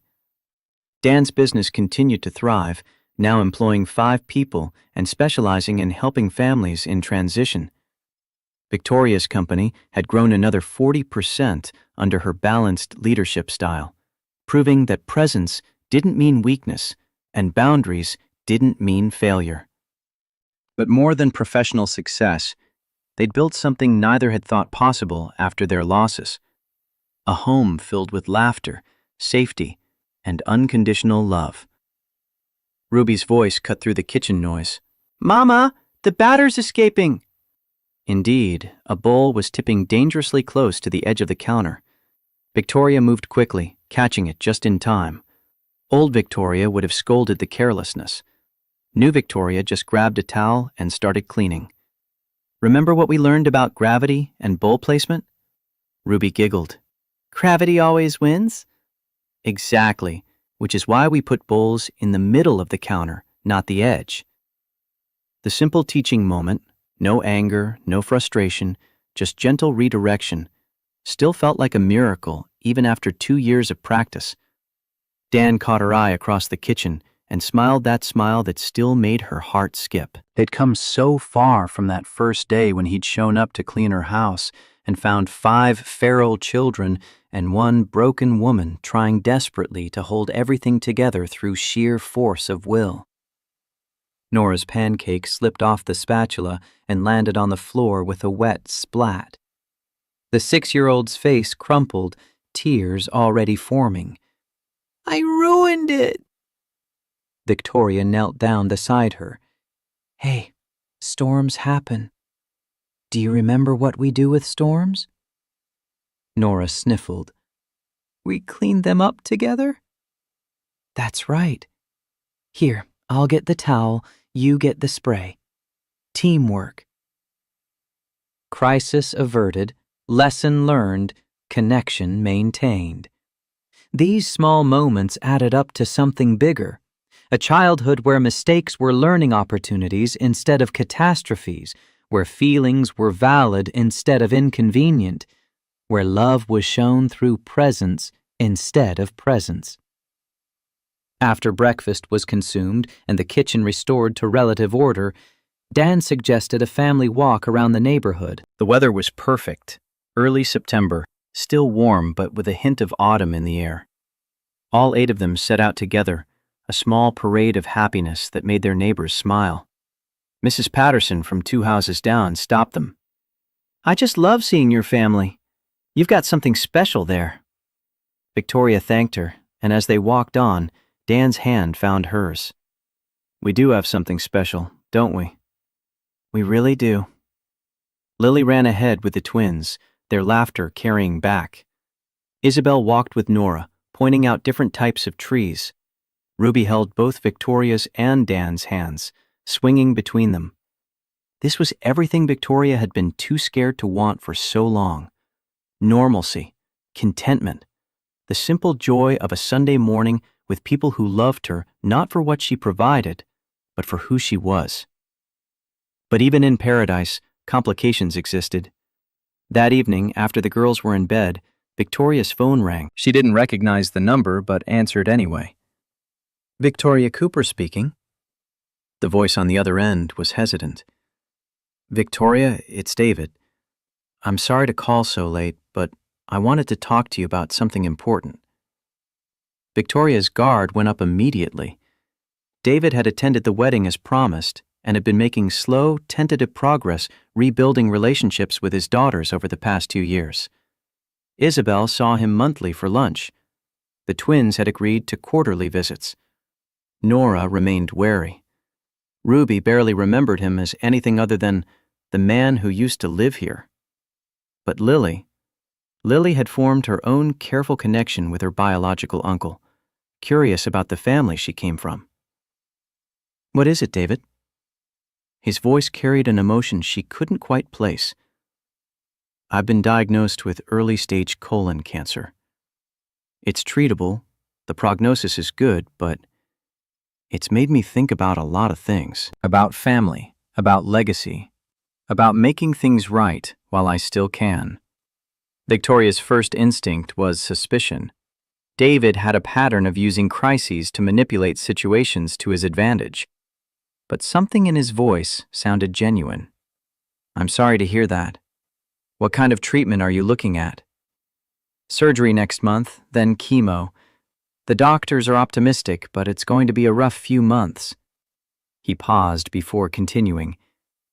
I wanted to ask if it would be okay to see the girls more during this time. Not to burden them with my illness, but I've wasted so much time, Victoria. I don't want to waste whatever time I have left.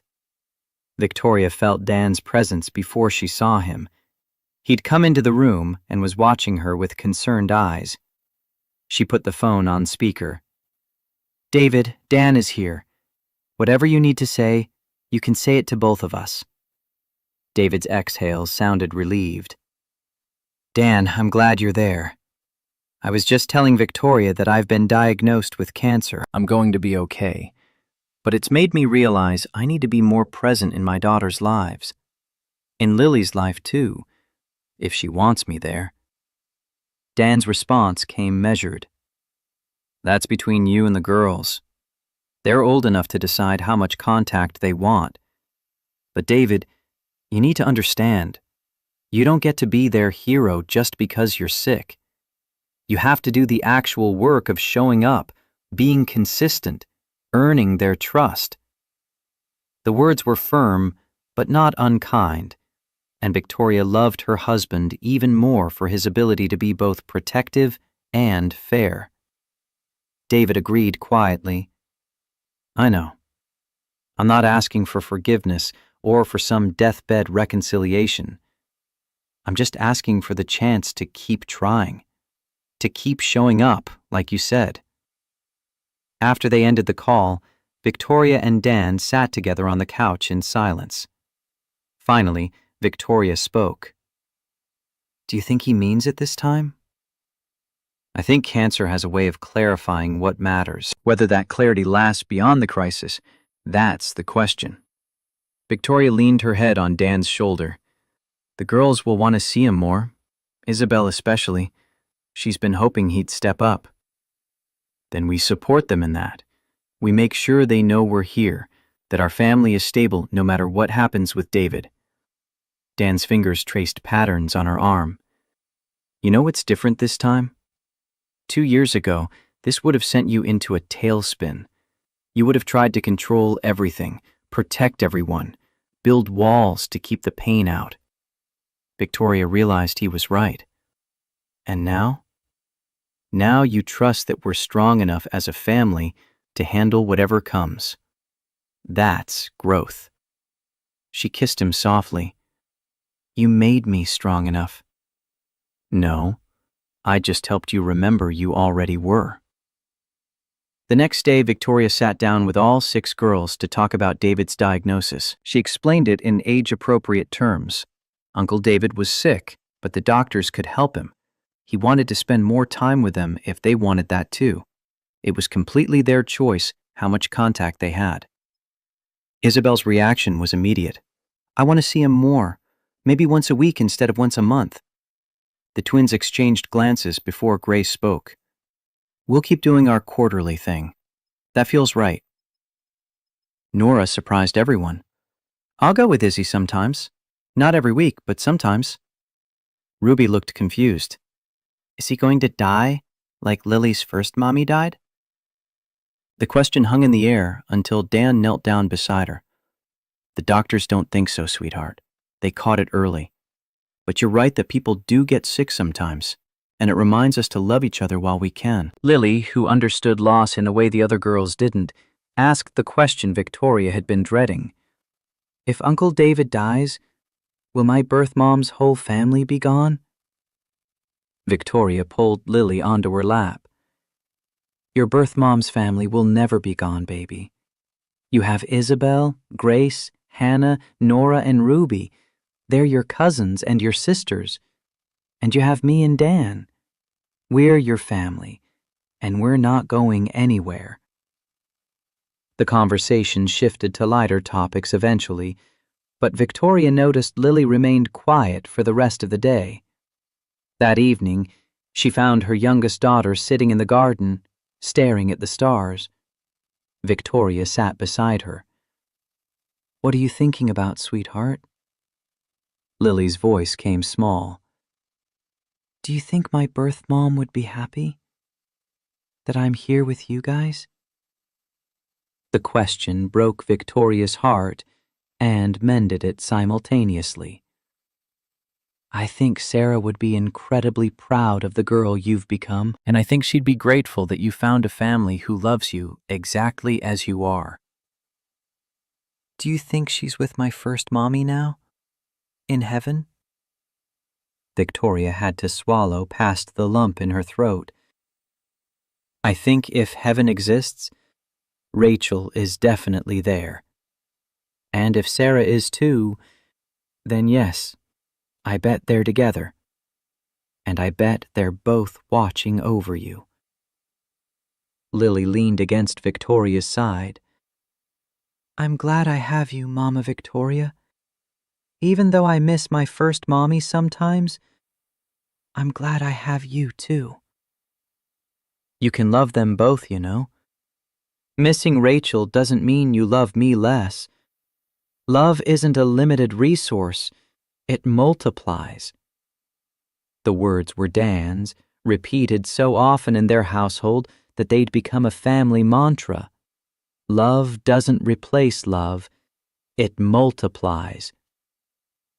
Lily seemed to consider this before asking, "If Uncle David gets better, will he want me to live with him?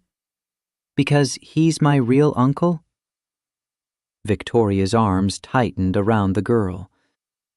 No one will ever take you away from this family. You're ours, and we're yours, and that's forever.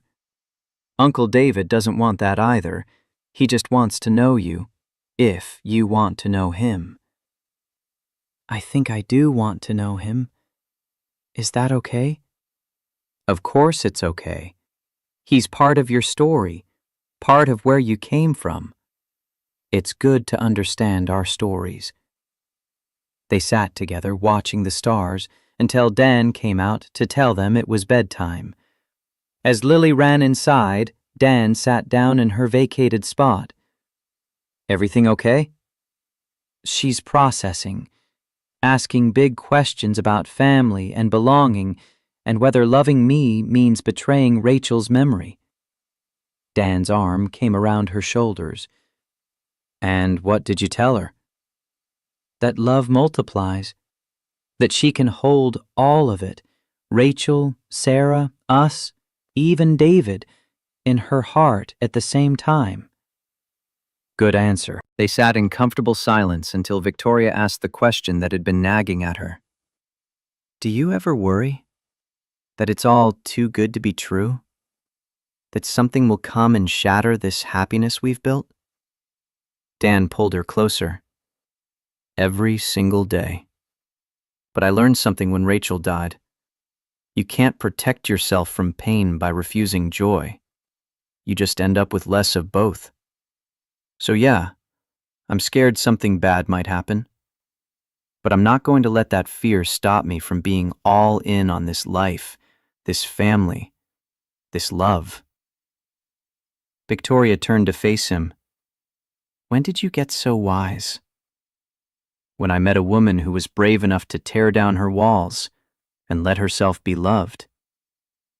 That's a nice story, but we both know I fought you every step of the way. Dan grinned. True, but you fought because you cared, because it mattered. Indifference would have been so much worse. They kissed under the stars, and Victoria felt grateful for every choice that had led them here. Even the painful ones, even the mistakes, even the moments she'd wanted to give up. David's surgery went well. He spent a week in the hospital, followed by 6 weeks of chemotherapy that left him weak and nauseous, but determined. Isabel visited him twice a week, bringing homemade cards and sitting with him during treatments. Nora went monthly, still cautious, but slowly warming. The twins maintained their quarterly schedule. Ruby remained largely indifferent, too young to fully understand, and Lily went once, spending an afternoon asking David questions about Sarah, what she was like, what she loved, why she made the choices she made. David answered honestly, tears streaming down his face as he told Lily about his sister's kindness, her fear of disappointing their parents, her desperate wish for her baby to have a better life than she thought she could provide. When Lily came home that day, she climbed into Victoria's lap and cried for the mother she'd never known, for the choice that had given her life but cost Sarah hers, for all the complicated emotions that came with understanding her origin story.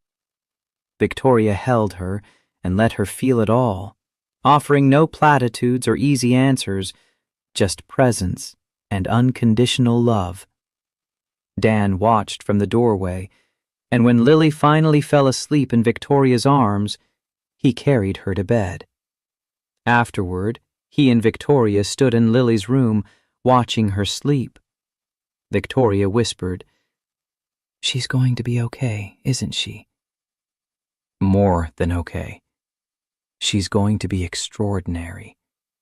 Because she knows she's loved from every direction, by us, by her sisters, by the memory of Rachel, by the love Sarah had for her even in letting her go, even by David in his imperfect way. That's a lot for a 9-year-old to carry. Dan corrected gently. That's not weight she's carrying. It's foundation she's standing on. There's a difference. 3 months later, David finished his final chemotherapy session. The scans showed he was cancer-free, though he'd need regular monitoring. He'd lost weight and hair, but gained something else, a clarity about what mattered and a commitment to being the father he should have been all along. He invited all 6 girls to a family dinner at his apartment, the first time he'd hosted them together. Victoria and Dan drove them over, planning to pick them up in 2 hours. As the girls filed out of the car, Isabel turned back. "Thanks, Mom, for letting us do this." Victoria smiled. "You don't need my permission to love your father, Izzy. You just need to protect your heart while you figure out if he's earned your trust." After dropping them off, Dan and Victoria had 2 unexpected hours alone, a rarity with 6 children. They went to a coffee shop and sat by the window, holding hands across the table like teenagers. Dan traced circles on her palm. "When was the last time we did this? Just the 2 of us?" "I genuinely can't remember. 6 months ago? A year?" "We should do it more often. Remember, we're not just parents. We're partners." Victoria agreed. "I love our family. I love the chaos and the noise and the constant demands. But I also love this. Just us. Quiet. Connected." They talked about everything and nothing. Dan's business expansion plans, Victoria's consideration of writing a book about balancing leadership and parenthood, their dreams for the future, their fears, their hopes. An hour in, Victoria's phone buzzed. A text from Isabel. "Dad's doing really well. He made dinner himself and asked us about school. Really asked, not just pretended to listen." Nora's laughing. "This is good." Victoria showed the text to Dan, who read it with a thoughtful expression. "How does that make you feel? Him stepping up after all this time?" "Honestly, relieved. Not for me, I don't need him for anything, but for the girls. They deserve a father who chooses them, even if it took cancer to wake him up." Dan considered this. "Do you think people can really change? Or do they just become better versions of what they always were?" "I think crisis reveals who we really are. David was always capable of being a good father, he just chose other things instead. Now he's choosing differently. Whether that lasts, time will tell." When they picked up the girls 2 hours later, all 6 were animated, talking over each other about dinner, about David's new apartment, about his promise to come to Isabel's student council presentation next week. On the drive home, Victoria caught Dan's eye in the rearview mirror. He mouthed, "Good?" She nodded. "Good."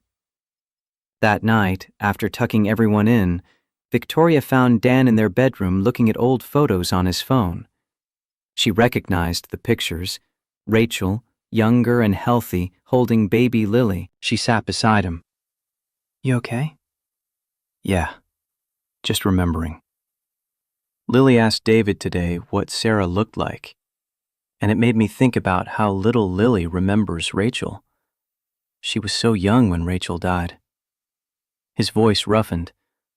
"Sometimes I'm scared she'll forget her completely." Victoria took his hand.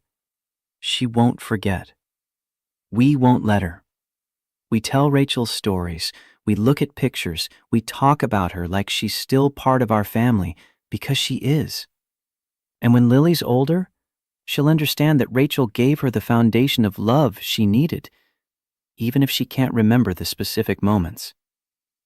Dan pulled Victoria close. "Thank you for never being threatened by her memory. Some people would want to erase the past, but you've made Rachel part of our present. She's Lily's mother. Nothing will ever change that. I'm just grateful I get to be her mother too." You know what Rachel would say if she could see us now? "What?" Dan smiled through tears. "She'd say I chose well, that you love Lily exactly the way she'd hoped someone would. And she'd probably make some joke about how I better not mess this up." Victoria laughed softly. "I think I would have liked her. She would have loved you. The two most stubborn, brilliant women I've ever known. You would have either been best friends or mortal enemies, no in between.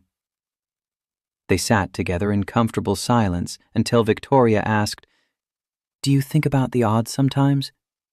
Of everything that had to happen for us to find each other? For Lily to end up being my daughter's cousin? For you to show up at my house that specific day?" All the time. It should have been impossible.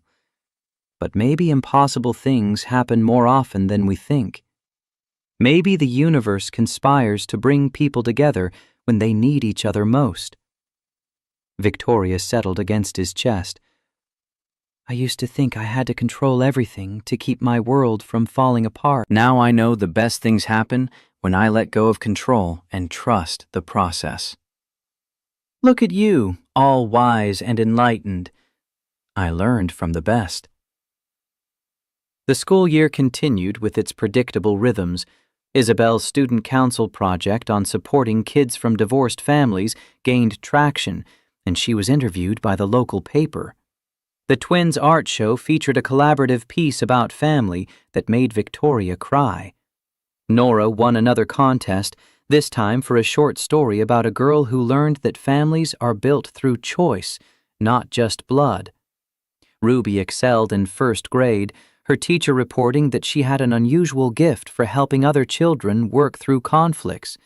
And Lily returned to competitive soccer, her team making it to the regional championships. Victoria attended every game, every art show, every presentation.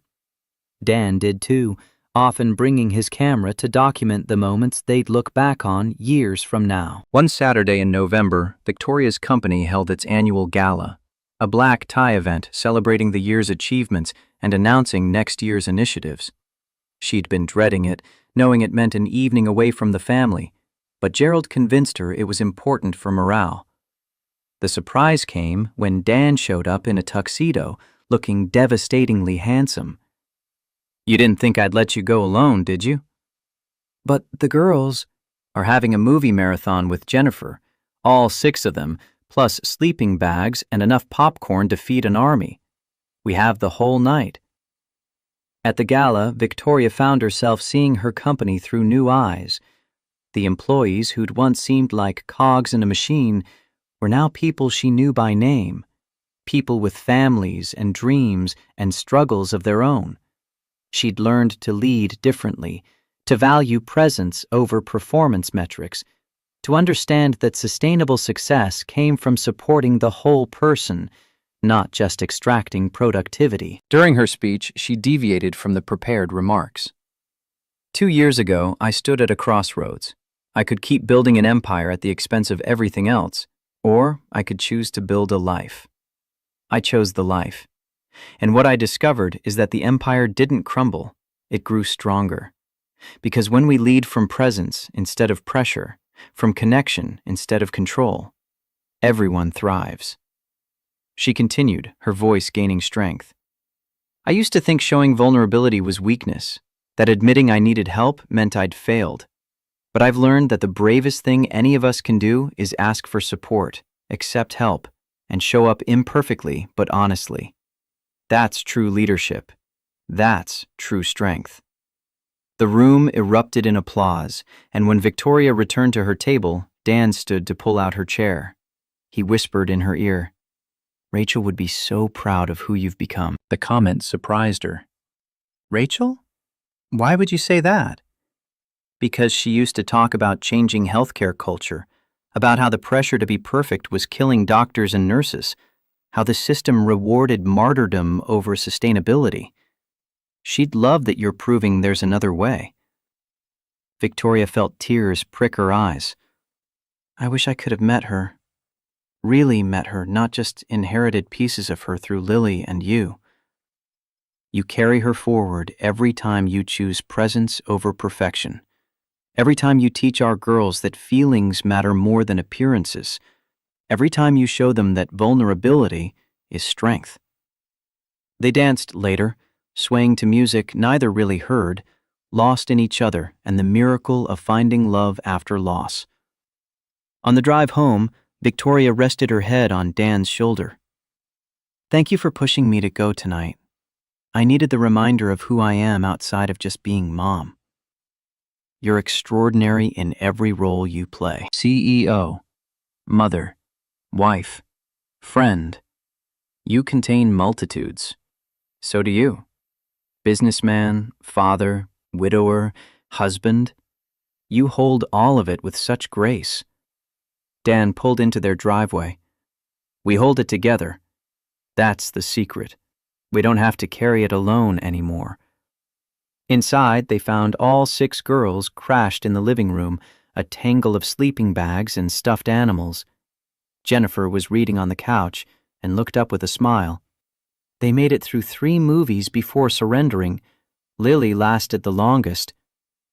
After Jennifer left, Dan and Victoria stood looking at their sleeping daughters. 6 girls, 6 different stories, 1 family. Victoria whispered, "I never imagined this fullness, this joy." Neither did I. After Rachel died, I thought the best I could hope for was survival.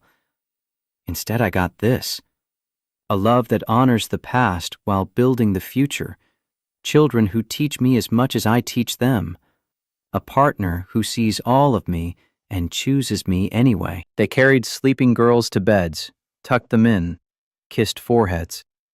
The routine of parenting that Victoria had once resented now felt sacred. These small acts of care that said, "I love you," without words. Later, in their own bed, Dan pulled Victoria close. "Do you ever think about what would have happened if I hadn't taken that emergency cleaning call? If I'd sent one of my employees instead?" "Every day. And then I stopped thinking about it, because what-ifs don't matter. What matters is we found each other. However it happened, whatever brought us together, we're here now." Here now. I like that. Victoria smiled in the darkness. It's all we ever really have. Here, now, this moment. The rest is just stories we tell ourselves about the past or future. When did you get so philosophical? When I married a man who taught me that the present is the only gift that matters. They fell asleep wrapped around each other, 2 people who'd both lost everything and found something better, not because the pain disappeared, but because they'd learned to build joy alongside grief, to hold both light and darkness without letting either consume them. Christmas that year was a chaos of wrapping paper and laughter. All 6 girls had made gifts for each other, and watching them exchange their handmade treasures was better than anything money could buy. Isabel had written each sister a letter about what made them special. The twins had painted portraits of the whole family. Nora had composed a song on the piano. Ruby had made friendship bracelets. And Lily had created a photo album documenting their year together. Victoria and Dan had gone simpler, experiences instead of things. Tickets to shows, lessons for activities the girls wanted to try, a family vacation planned for summer. But the real gift came from David, who showed up on Christmas morning with a box of letters.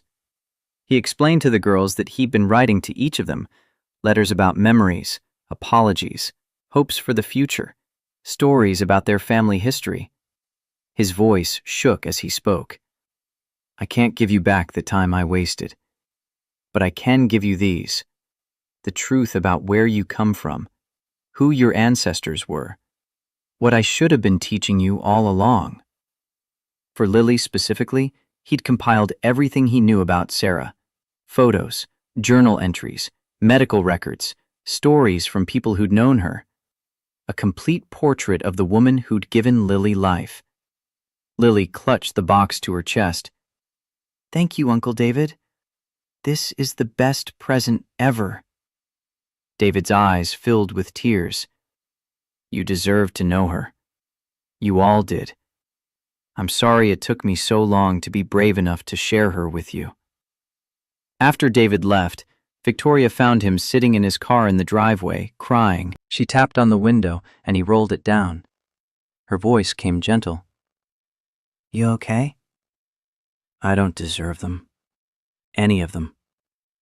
After everything I did, after all the ways I failed, they're still giving me chances. I don't understand it." Victoria crouched down to his eye level. "That's what family does, David. Real family. Not the perfect image we pretend to be, but the messy, complicated reality of people who keep showing up for each other even when it's hard. You're teaching them that. You and Dan. This grace they're extending to me, it comes from watching you extend grace to yourself, to each other, to everyone around you." Victoria stood. "Drive safe. And David? Keep showing up. That's all anyone can ask." She watched him drive away and felt something she never expected to feel toward her ex-husband. Compassion. Not forgiveness for the past, but hope for his future. Hope that he'd become the father his daughters deserved, the uncle Lily needed, the man he was capable of being. Dan came out to join her. "You're a good person, Victoria Cooper." "I'm a work in progress. We all are." "That's what makes you good. You keep progressing." They walked back inside together, hand in hand, toward the sound of 6 girls laughing over some shared joke. This was the life Victoria had been too scared to imagine. Loud, unpredictable, demanding, and absolutely perfect in its imperfection. That night, after everyone was asleep, Victoria sat at her desk and did something she'd been thinking about for months. She opened a new document and began typing. Chapter 1. The Breaking Point. I stood at the top of my staircase, watching my 5th nanny quit in as many weeks, and I realized I had a choice: keep trying to control everything and lose what mattered most, or surrender control and find out what love really meant. She wrote for 2 hours, the story pouring out of her, not a manual or a business book, but a memoir. Her journey from Ice Queen CEO to present mother. From woman terrified of vulnerability to someone who'd learned that opening your heart was the bravest thing you could do. Dan found her around midnight. "What are you working on?" "Our story, or my version of it anyway. The story of how a cleaning man saved a broken family by teaching them that love multiplies when you stop trying to control it." Dan read over her shoulder. "That's beautiful. Are you going to publish it?" "Maybe, or maybe I'll just give it to the girls someday. Let them know that even when things seem impossible, even when you've built walls so high you can't see over them anymore, love finds a way in if you're brave enough to let it." That's a story worth sharing. Victoria saved the document and closed her laptop. It's our story.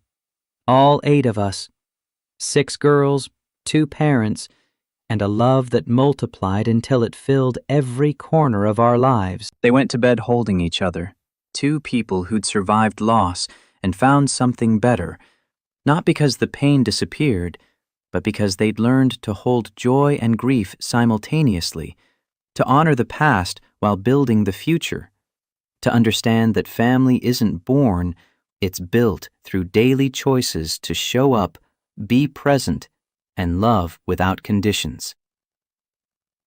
The next morning started like every other: pancakes, chaos, laughter, and the controlled disaster of 8 people trying to navigate the morning routine. Ruby spilled juice. Nora couldn't find her favorite shoes. The twins argued over bathroom time. Isabel tried to mediate while Lily simply observed it all with those wise eyes that saw too much. Victoria and Dan moved through it with practiced ease, a dance they'd perfected over 2 years of trial and error. They were a team now, partners in every sense of the word, co-pilots navigating the beautiful turbulence of raising 6 daughters. As everyone finally headed out the door to various activities, Victoria caught Dan's hand. "You know what I realized?" "What's that?" "I spent years building a company worth billions. But this family we've created, it's worth everything. Every sacrifice, every scary moment of vulnerability, every time I wanted to run back to my walls, but chose to stay open instead. Worth everything." Dan pulled her close and kissed her forehead. "We built something neither of us could have built alone. That's the magic. Not that we're perfect, but that together, we're enough." Victoria looked around at their home, their life, their beautiful chaos, and felt gratitude flood through her. She'd started with nothing but money and emptiness. She'd ended with everything that mattered. Love had multiplied. That was the secret she'd learned from a widowed cleaning man with kind eyes and a generous heart. Love didn't replace love. It multiplied, expanding to fill whatever space you gave it, growing larger with every person who chose to be part of your family. And their family would keep growing, not necessarily in number, but in depth, in connection, in the daily choice to show up for each other no matter what life threw their way. That was the story she'd tell her daughter someday. That was the legacy she and Dan were building together. Not perfection, but presence. Not control, but connection. Not walls, but wings. Dragons learning to shelter instead of burn. Families learning to multiply love instead of divide it. People learning that the bravest thing they could do was show up scared and love anyway. And in the end, that was enough. More than enough. It was everything.